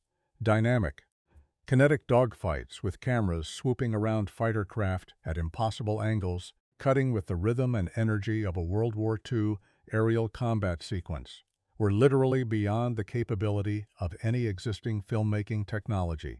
The motion control rigs that had been used for previous science fiction films were slow, imprecise, and incapable of the complex repeated movements that compositing multiple elements required. The sound design tools to create an entirely new sonic universe from scratch didn't exist as a formal discipline.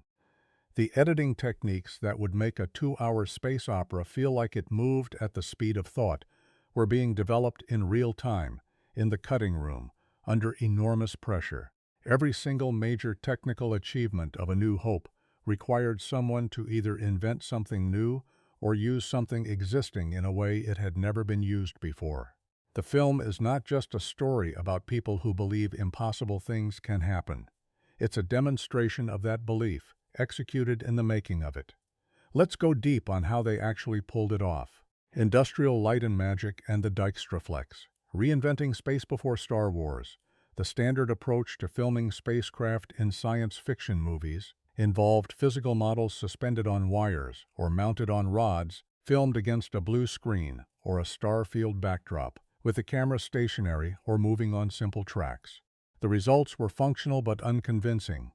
You could always tell, on some level, that what you were watching was a model in a studio, because the camera behaved like a studio camera, rather than like a camera actually flying through space alongside a spacecraft. George Lucas wanted something completely different. He wanted the camera to move, to bank and roll and swoop around his X-Wings and TIE fighters with the kind of free, aggressive movement that a documentary cinematographer might use filming an actual aerial battle. He wanted the motion to feel organic rather than mechanical, and he wanted to be able to composite multiple elements. The spacecraft models, the star fields, the laser blasts, the explosions, with a precision that previous technology couldn't deliver. John Dykstra, the visual effects supervisor Lucas hired to lead ILM, developed the answer: a motion control camera system that used computer programming to execute camera movements with mechanical repeatability. The Dykstraflex, named after its creator, could record every parameter of a camera move: speed, direction, angle, distance from subject, and then reproduce that move exactly, as many times as needed. This meant that a complex camera swoop around an X-Wing model could be filmed multiple times, once for the spacecraft itself, once for the cockpit detail, once for the background star field, once for the laser blasts, and all those separately filmed elements would composite together seamlessly because they'd been shot with identical camera movement. The technical elegance of this is genuinely beautiful when you understand it. Every element of those Battle of Yavin sequences, the X-Wings, the TIE fighters, the Death Star surface detail, the trench itself, the laser fire, the explosions, was filmed as a separate element and composited together in post-production. The models themselves were extraordinarily detailed. The X-Wings were roughly 18 inches long and covered in surface greebling. Tiny mechanical details, panels, vents, antennae, that caught light realistically and gave the ships the visual density of actual military aircraft. ILM's model makers studied real aircraft, particularly World War II fighters, to understand how vehicles that are actually used look different from vehicles that are merely designed. They're dented, they're weathered, the paint is worn in certain places, the details accumulate into authenticity. The Death Star trench sequence specifically pushed the system to its limits. Filming the trench required tracking shots that moved along the length of a detailed model corridor, with camera angles that simulated the perspective of a pilot flying at attack speed. The Dykstraflex had to execute these moves repeatedly while ILM composited the X-Wings into the trench digitally frame by frame. It was painstaking, extraordinarily labor-intensive work, and it ran disastrously behind schedule. There's a well-documented story about Lucas screening the Battle of Yavin footage with placeholdered Waldur dogfight footage for Fox executives, and the executives preferring the real dogfight footage. When ILM finally delivered their sequences, those same executives understood what they'd been looking at all along. The Dykstraflex didn't just make A New Hope possible. It established the foundational methodology for visual effects work that the entire industry built upon for the next 2 decades. Every ILM film that followed, and ILM went on to define the visual effects industry for the remainder of the 20th century, traced its lineage directly back to what Dykstra and his team developed in a warehouse in Van Nuys for this one movie. Ben Burtt and the Sound of a Universe. Close your eyes for a moment and think about Star Wars sounds. The hum of a lightsaber, the mechanical breathing of Darth Vader, the distinctive laser blasts of the blasters, the roar of the Millennium Falcon's engines, R2-D2's vocabulary of beeps and whistles, the low, thrumming bass note of a TIE fighter's engines as it screams past the camera. Each of these sounds is so specific, so immediately recognizable, that the mere description of them probably activated an audio memory in your brain right now. That entire sonic universe was created from scratch by one person, Ben Burtt, a young sound designer who had recently graduated from USC Film School when Lucas hired him to develop the sound effects for Star Wars. Burtt was given an instruction that was both liberating and terrifying in equal measure. Don't use any existing science fiction sound effects. Everything had to be new.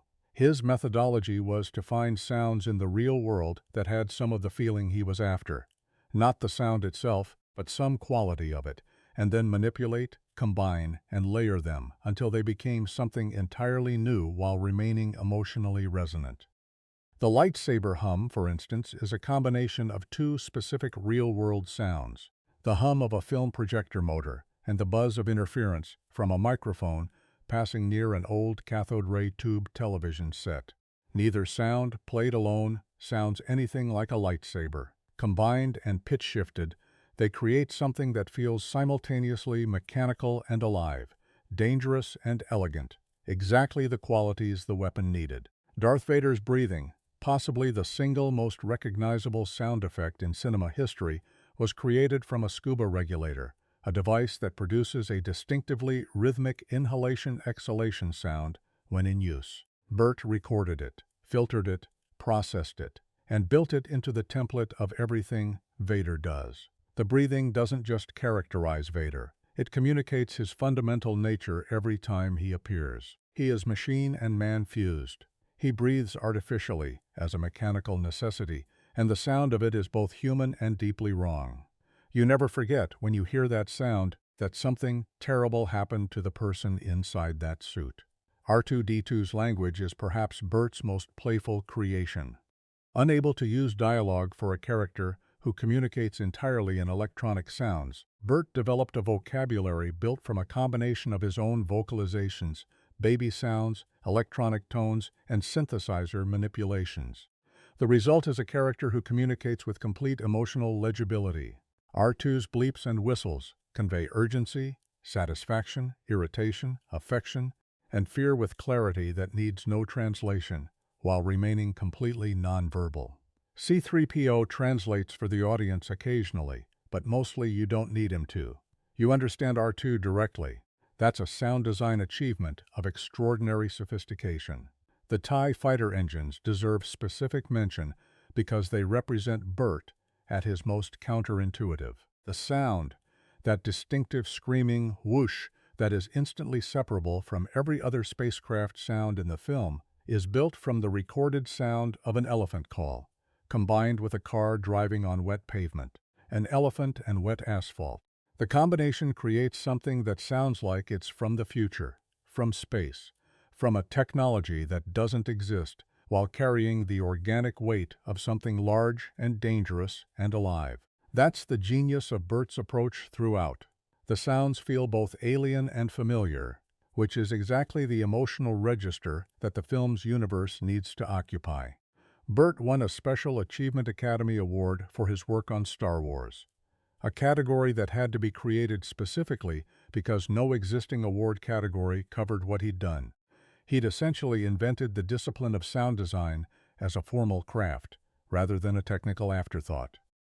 Every sound designer working today traces a direct lineage to the methods he developed on this film. Gilbert Taylor and the cinematography of Contrast. Gilbert Taylor was 60 years old when he shot A New Hope, a veteran British cinematographer whose credits included Stanley Kubrick's Dr. Strangelove and Roman Polanski's Repulsion. He was, by most accounts, not enthusiastic about the assignment. He reportedly found Lucas's direction vague and the production chaotic.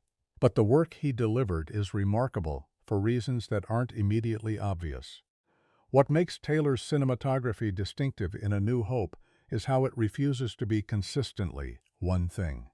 The film's visual language shifts deliberately across its different environments, and those shifts reinforce the story's emotional geography in ways that most audiences absorb without consciously noticing.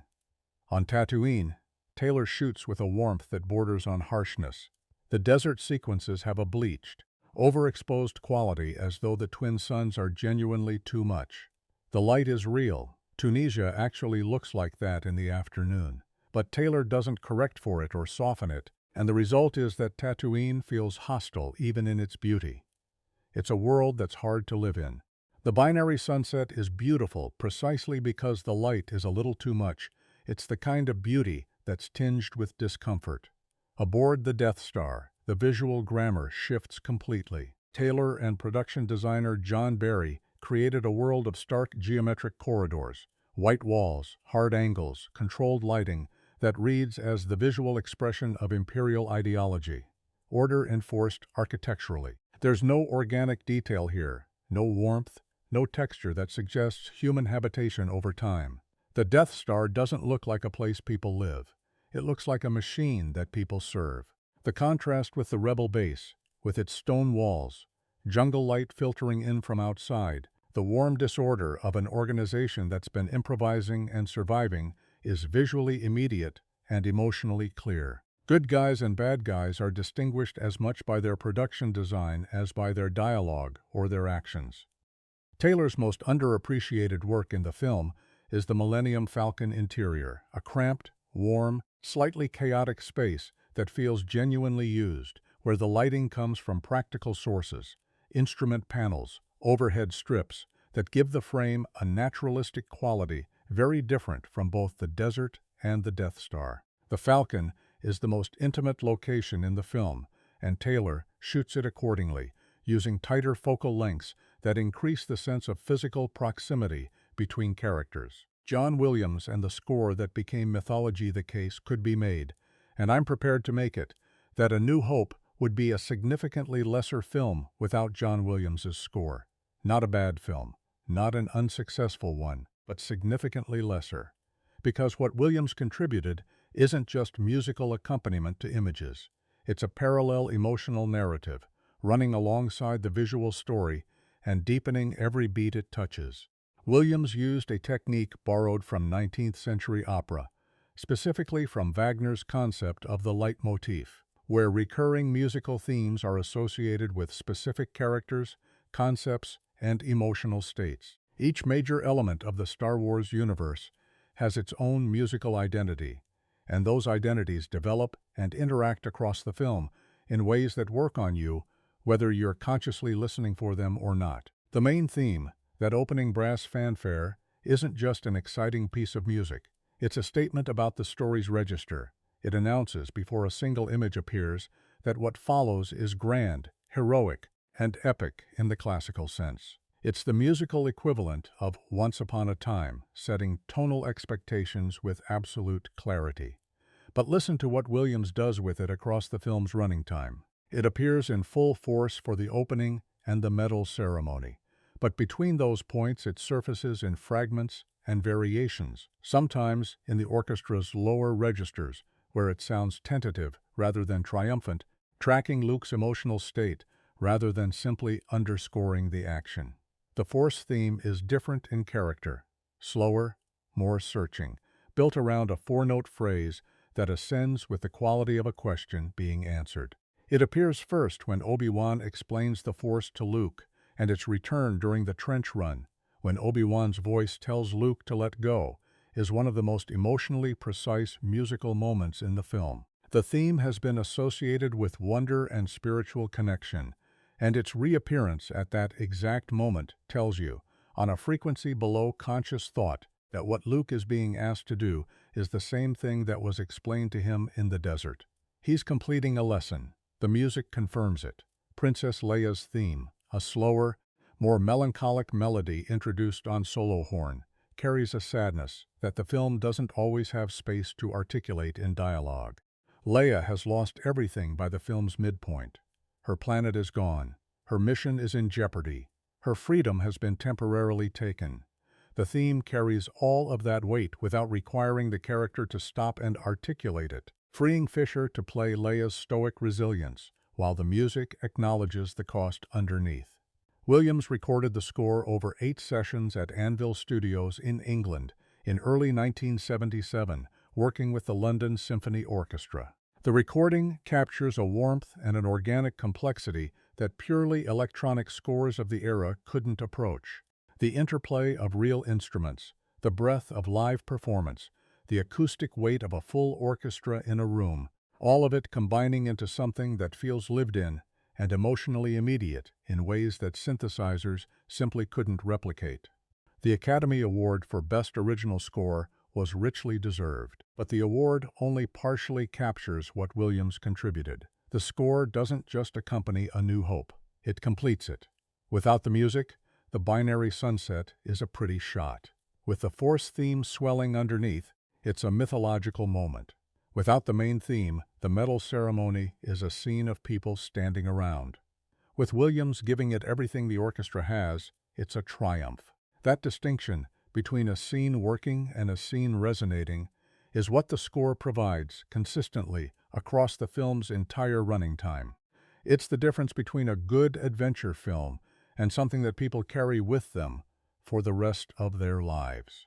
Marcia Lucas and the edit that saved everything. No technical analysis of A New Hope is complete without talking about the editing, and specifically about Marcia Lucas, George's then-wife, who shared the Academy Award for Best Film Editing with Richard Chew and Paul Hirsch. The first assembly cut of the film, edited by John Jimson, was by George Lucas's own admission not working. It was slow. The pacing was uneven. The emotional beats weren't landing with the precision the story needed. Lucas brought in new editors, and the revision process, conducted under enormous time pressure, transformed the film's rhythm fundamentally. Marcia Lucas's specific contribution was in the emotional architecture of the film's key sequences. The editing of Obi-Wan's death scene, the way it cuts between Vader's lightsaber falling, Luke's scream, the hangar chaos, and the subsequent escape, was largely her work, and the sequence's power comes directly from those editorial choices. She understood that grief needs rhythm, that a cut made a half-second too early or too late changes the emotional temperature completely. The trench run sequence, one of the most precisely edited action sequences of its era, required cuts that tracked multiple spatial lines simultaneously. The X-Wings in the trench, Vader behind them, the control room watching the timer, the crew of the Millennium Falcon approaching, while maintaining absolute clarity about where everyone was and what was at stake. The intercutting between these lines builds tension through acceleration. The cuts get faster as the deadline approaches, then hold just a beat longer than expected at the moment Luke fires, creating a pause that makes the subsequent explosion feel like a release rather than just an event. These are not accidental effects. They are the result of editorial craft, practiced at the highest level under conditions that would have defeated lesser artists. There's a conversation George Lucas had with Joseph Campbell, the mythologist, whose work shaped the bones of Star Wars, that gets repeated in various forms in interviews and documentaries, and it goes something like this. Campbell told Lucas that what he'd made wasn't really a science fiction film. It was a myth, a modern myth delivered in the costume of genre entertainment, but a myth in the oldest and truest sense of the word, a story that encodes something essential about the human condition in a form that bypasses rational resistance and speaks directly to whatever part of us has been listening to stories around fires since before we had written language. Lucas took that as a compliment. He'd intended it. But here's what's worth pressing on. What exactly is the myth about? What does A New Hope actually believe? Because beneath the adventure plot, beneath the lightsabers and the starships and the explosions that light up the sky, there's a remarkably coherent worldview operating. a set of convictions about power, about technology, about faith, about what makes an individual life meaningful in the face of systems designed to make individual lives feel meaningless. These convictions aren't dressed up as philosophy. They're embedded in the story's choices, in what the film rewards and what it punishes, in who survives and how and why. Understanding those convictions doesn't diminish the entertainment value of A New Hope. It deepens it. Because the reason this film resonates the way it does, the reason it lands differently at 8 years old than at 25 than at 40, is that its thematic content operates on multiple levels simultaneously. You can receive it entirely as adventure, or you can receive it as something with considerably more on its mind. Let's look at what it has on its mind. The machine versus the living. Technology as ideology, the most fundamental thematic opposition in A New Hope, is one that the film never states explicitly, because it doesn't need to. It shows it instead in every design choice, every plot decision, every character alignment. On one side, the Empire. And the Empire is, above everything else, a machine. Not metaphorically, literally. The Death Star is its most perfect expression, a technological object so large it resembles a celestial body, powered by a reactor that converts energy into destruction on a planetary scale. The Imperial aesthetic, gray corridors, geometric precision, ordered ranks of identically armored soldiers, is the aesthetic of industrialized uniformity. The Empire doesn't want citizens. It wants components, people who function within the machine rather than people who think, feel, question, or deviate. Grand Moff Tarkin's logic when he explains the Death Star's strategic purpose is explicitly mechanical. Fear is a more efficient control mechanism than governance. You don't need to convince people to comply if you can make non-compliance literally unsurvivable. It's a governing philosophy that has reduced human beings to variables in a threat calculation, and Cushing delivers it with the serene confidence of someone who genuinely believes the math is sound. Darth Vader is the Empire's most resonant symbol, precisely because he literalizes this ideology in his own body. He was once a person, fully human, we're told, capable of love and friendship and connection. Something happened, and now he is more machine than man, kept alive by technology, his humanity audible only in the mechanical rhythm of his breathing. Vader isn't just a villain, he's a warning. He's what happens when a person surrenders their inner life completely to systems of power. When the machine wins not just politically, but personally. On the other side, the rebellion. And the rebellion is defined almost entirely by its organic qualities. The rebel base is cut into stone, surrounded by jungle. The rebel ships are scratched and dented and held together with whatever was available. The alliance is built on personal loyalty, individual courage, and the conviction that what each person carries inside them, belief, conscience, the capacity for sacrifice, matters more than the machinery arrayed against them. Where the Empire standardizes, the rebellion improvises. Where the Empire demands compliance, the Alliance asks for commitment. These are genuinely different relationships between an institution and the people who comprise it. The climax of this opposition is Luke switching off his targeting computer. That moment isn't just a character beat. It's the film's thematic thesis, delivered as action. The targeting computer is the Empire's logic applied to the rebellion's problem. Use the best available technology, optimize for accuracy, remove the human variable. And Luke rejects it. Not because technology is bad, he's flying an X-wing, after all, which is technology, but because in this specific moment, the technology is in the way of something more precise than it can access. The Force doesn't replace the targeting computer, it transcends it.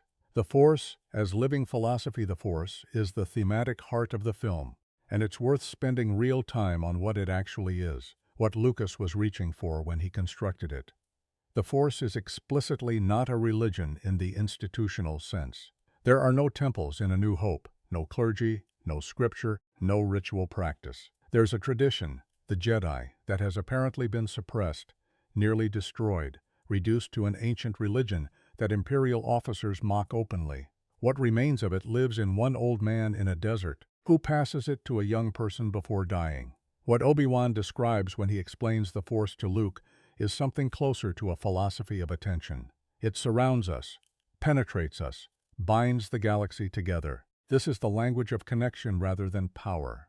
The Force isn't a tool or a weapon, though it can be accessed through both. It's a relationship with the living fabric of existence. To use it, you have to be open to it.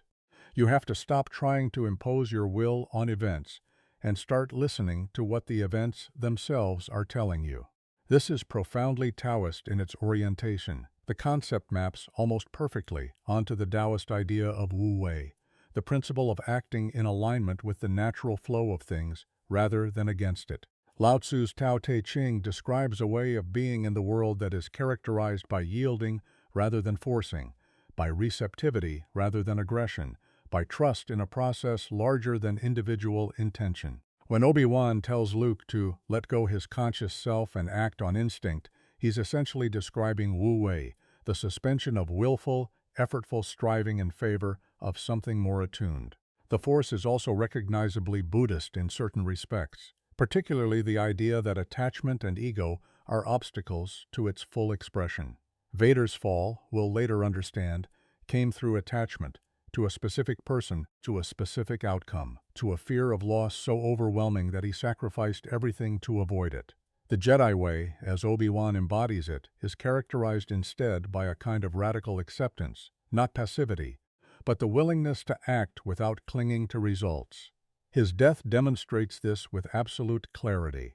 He doesn't fight to survive. He acts in service of something larger than his survival.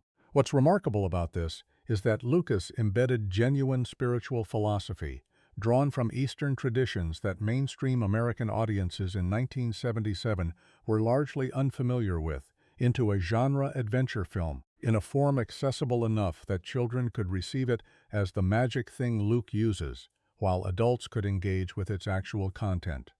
The Force works on both levels simultaneously, which is exactly what good mythological storytelling does. The Empire as political allegory. Lucas was explicit, in interviews from the period, about the political dimensions of the Empire. He drew on several historical and contemporary sources, and the film wears its allegory with enough transparency that you don't need to dig very hard to find it. The most direct reference point is Nazi Germany. The imperial aesthetic, from the uniforms to the architecture to the language of total control, borrows heavily from the visual vocabulary of the Third Reich. This wasn't accidental or arbitrary. Lucas wanted the Empire to trigger the specific emotional response that audiences in the 1970s associated with fascism. The recognition of organized, industrialized evil, the machinery of oppression normalized through bureaucratic language and visual order. But the allegory doesn't stop in 1945. Lucas has also spoken about Vietnam, specifically about the asymmetry of the conflict, the enormous military power of one side facing determined resistance from a smaller force, operating on moral conviction rather than material advantage. The rebellion is outnumbered and outgunned in every conventional military metric. What they have instead is a cause, and the belief that the cause justifies the sacrifice. The Death Star is, in this reading, something like the logic of carpet bombing, the belief that overwhelming technological force can substitute for moral legitimacy, that if you make the cost of resistance high enough, resistance will stop. It didn't work in Vietnam. It doesn't work in A New Hope, because the film's deepest conviction is that moral legitimacy has a force of its own, that it's not just an abstraction, but something that actually changes outcomes. Luke destroying the Death Star isn't just a tactical victory. It's the universe demonstrating a preference. The Force, which Tarkin dismisses as an ancient religion, turns out to be the decisive factor in the conflict between the Empire's machinery and the rebellion's conviction.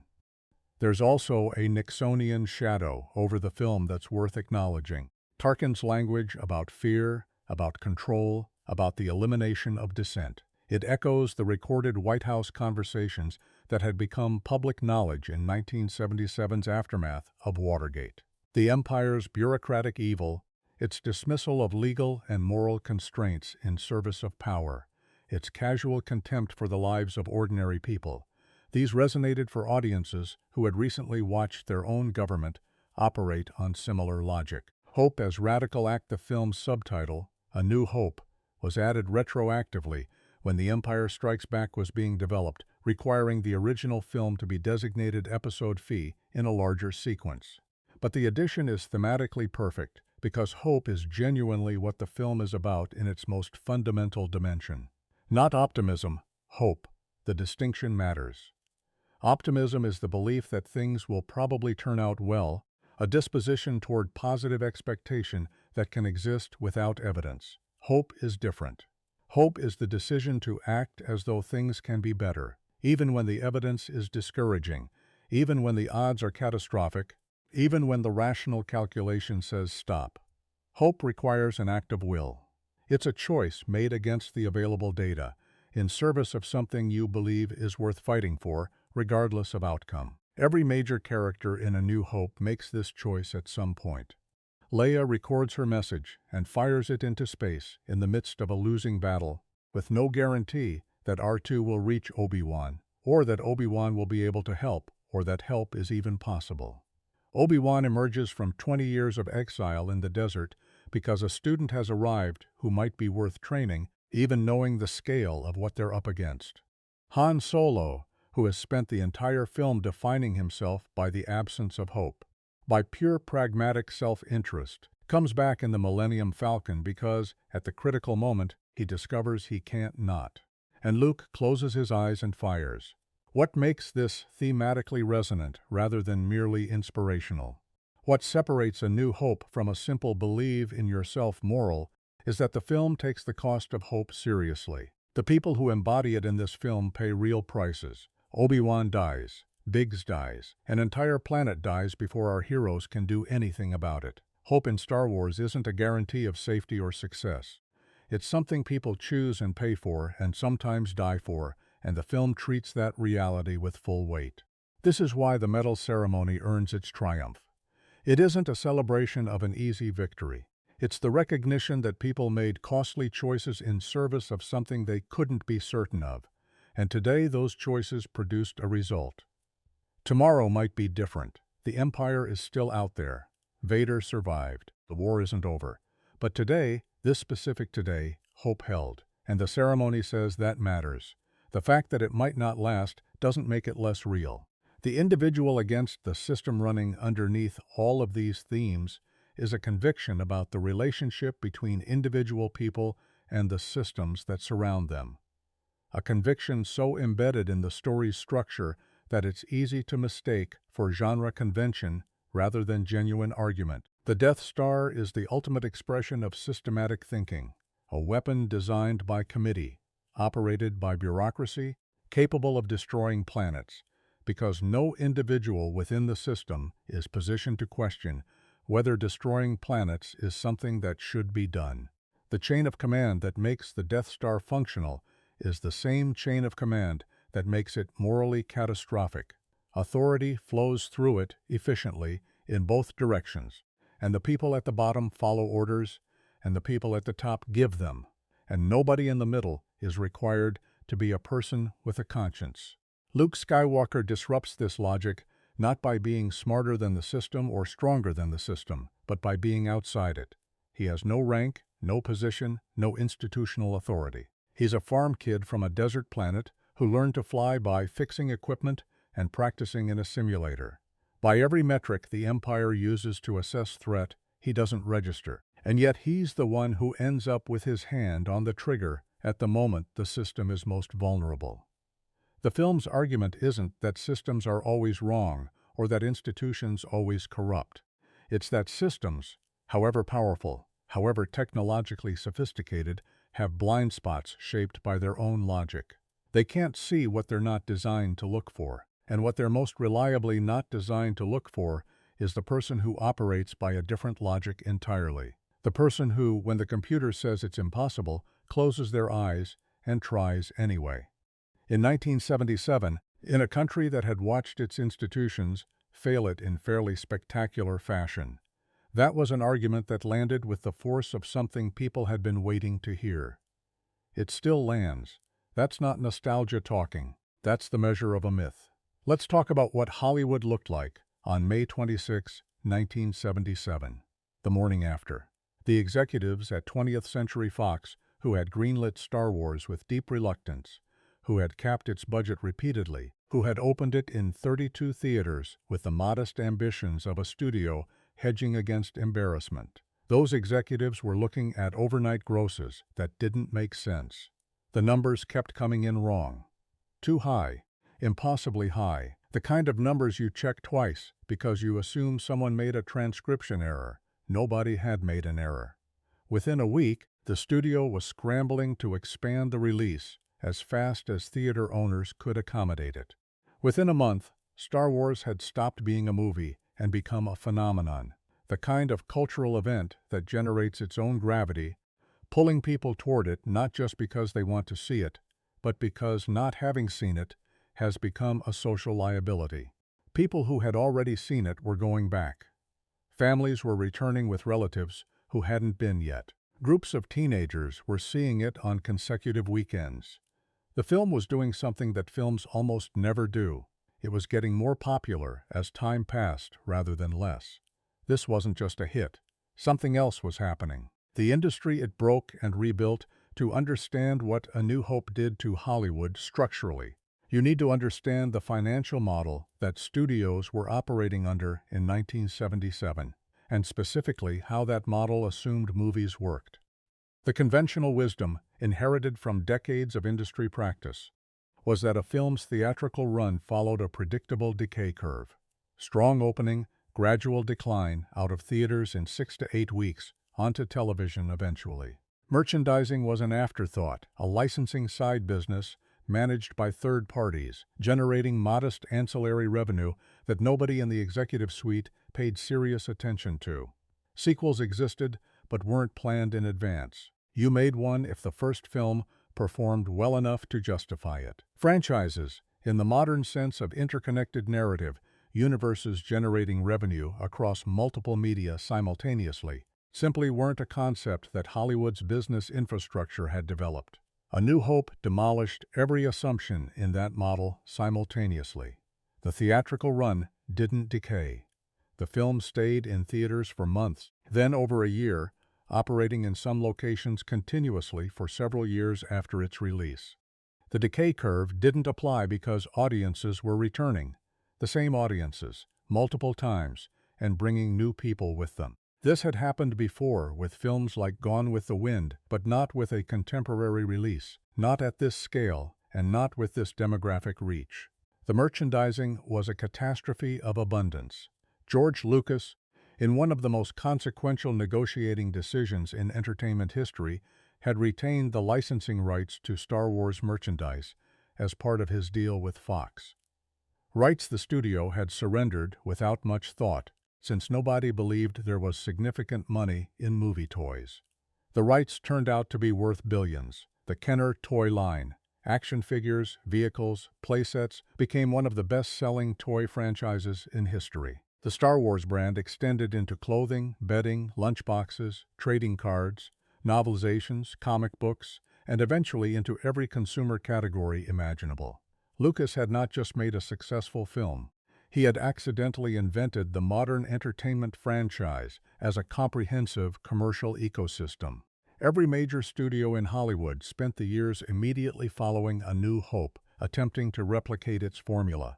Sometimes intelligently, usually not. The science fiction boom of the late 1970s and early 1980s was directly sparked by studios' reasoning that audiences wanted more of whatever Star Wars had given them. Some of those attempts produced genuinely excellent films. Close Encounters of the Third Kind, Alien, E.T. Most produced expensive failures that demonstrated the obvious truth that formula doesn't transfer. What made Star Wars work wasn't its genre, its effects, or its budget. It was the specific combination of mythological clarity, emotional authenticity, and technical innovation that Lucas and his collaborators had achieved. The blockbuster model that now dominates Hollywood, the summer tentpole, the franchise IP, the sequel designed before the first film opens, the merchandise line launched simultaneously with the theatrical release. All of it flows from the precedent A New Hope set. Whether that's entirely a good thing is a legitimate debate. The blockbuster model has produced extraordinary films and has also crowded out the mid-budget adult dramas that defined New Hollywood. The industry that Star Wars built looks genuinely different from the industry that preceded it, and the differences aren't all positive. But the film itself can't be held responsible for every decision made in its wake. What it can be credited with is proving that scale and substance aren't mutually exclusive, that a film can be enormous in its ambition and intimate in its emotional truth, that technical innovation and mythological depth can coexist in the same 2 hours, that popular entertainment doesn't have to choose between being thrilling and being meaningful. The generations it marked. Here's something worth noticing about A New Hope and the way it moves through time. Every generation encounters it differently. The people who saw it in 1977, who stood in those lines without knowing what they were in line for, who walked into a theater carrying the weight of a difficult decade and walked out feeling something they'd almost forgotten was possible, carry a specific, unrepeatable memory of first contact. The shock of that Star Destroyer, the crowd's collective intake of breath, the sense of a shared experience, so immediate and so intense that it felt almost physical. Their children, growing up in the 1980s with the original trilogy complete and the action figures already in hand, encountered it differently, as something that had always existed, a permanent feature of the imaginative landscape, as natural and inevitable as fairy tales. For them, Star Wars wasn't a surprise, it was a foundation. Their children, in turn, the generation that grew up with the special editions, with the prequels arriving in theaters while they were in grade school, came to it already mediated by the cultural conversation around it, already aware that this was important cinema, already carrying a weight of expectation and context that the 1977 audience couldn't possibly have had. And yet the film keeps working. Across all of these different points of contact, with all their different baggage and contexts and prior knowledge, A New Hope keeps doing what it did in 1977. It keeps finding the part of the audience that responds to a story about a young person discovering they matter, that their choices carry weight, that their courage means something, that the universe is not indifferent to what they do with their one life. That's not a generational thing. That's not a product of 1977's specific cultural moment, though that moment shaped how the film was made. That's something older and more durable.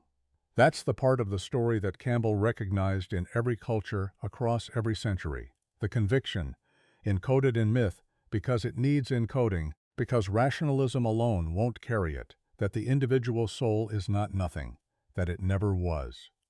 What it changed about storytelling itself beyond the industry economics and the cultural penetration, A New Hope did something to storytelling, to the grammar of how stories get told visually. That is harder to quantify, but ultimately more significant. It demonstrated, definitively, that the visual language of cinema could be used to construct myth rather than merely to document reality or to entertain. Previous great films had done this in various ways. Kurosawa, Kubrick, Ford, but always within the context of art cinema or established literary adaptation. A New Hope did it inside a genre film, with a mass audience, with commercial intentions, and it worked so completely that the distinction between serious cinema and popular entertainment became permanently harder to defend. It also demonstrated that world building, the construction of a universe so detailed and internally consistent that audiences could inhabit it imaginatively, could have conversations about its internal logic, could argue about its history and geography and politics, was a legitimate and rewarding artistic ambition rather than a niche concern for genre enthusiasts. The Star Wars universe, as established in this single film, was rich enough to support decades of expansion, contradiction, reinterpretation, and creative argument. Its mythology had enough gaps and suggestions and unresolved questions that other artists could find real estate in it. That model of a richly constructed narrative universe that invites creative engagement beyond the primary text is now so standard that it's difficult to remember it wasn't always how things worked. The MCU, the extended universes that every major studio has attempted to build since, The transmedia storytelling that now encompasses not just films and television, but games and novels and theme parks. All of it operates on a paradigm that A New Hope established, however unintentionally. George Lucas didn't plan a franchise in the modern sense when he made this film. He had ideas for sequels, notes for a larger mythology, a rough sense that there was more story to tell. But the specific, overwhelming nature of what A New Hope became, the sheer scale of the universe it generated, surprised him as much as anyone. You can see it in interviews from 1977 and 1978. A man genuinely astonished by what he'd made, trying to understand it from the outside, not quite able to account for why it worked the way it did.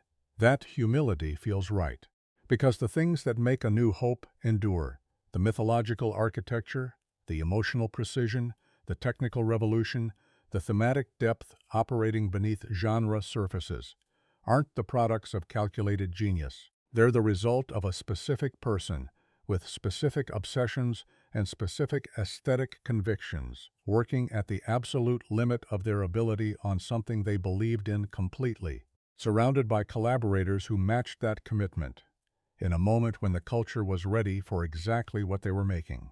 Those conditions don't repeat. You can't engineer them. You can't franchise the original act of creation, only its products. The question it leaves you with: there's a reason people return to A New Hope across their lifetimes and find something different each time. Not because the film changes.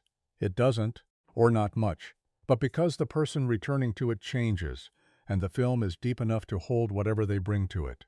At 8, it's the adventure, the X-Wings, the lightsabers, the sense that somewhere out there the galaxy is enormous and alive and full of things worth fighting for. At 25, it's Han Solo's return, the moment a person who defined himself by not caring discovers he cares and acts on it and doesn't quite know what to do with that knowledge about himself. At 40, it's Obi-Wan, the patience of a person who has been waiting a long time for the right moment, who has learned through loss and exile, and the particular wisdom of living with failure, that what matters is not the outcome you can see coming, but the one you prepare for anyway. And underneath all of those layers, underneath the adventure and the character study, and the political allegory, and the spiritual philosophy, there's a question the film keeps asking without ever stating it directly. The question is this: what are you willing to trust when the instruments give out? When the targeting computer is switched off? When the rational calculation says the odds are impossible? When everything measurable tells you to stop? What do you have left? What do you reach for? What voice, from somewhere you can't locate, do you choose to listen to? A New Hope doesn't tell you the answer. It can't. The answer is different for everyone, and any film that pretended otherwise would be lying. What it does instead is show you a young person from nowhere, with no particular advantages and no special claim on the universe's attention, who found his answer in a moment of maximum pressure and acted on it without certainty of success. The rest, the explosion, the metal, the music, the cheering, that's just what happened next. The choice was the thing. It always was. Somewhere out there, a kid is watching this for the first time right now. They don't know what's coming. They don't know about the Star Destroyer, or the Force, or Obi-Wan's smile in the hangar. They just know the lights are going down, and the fanfare is about to start.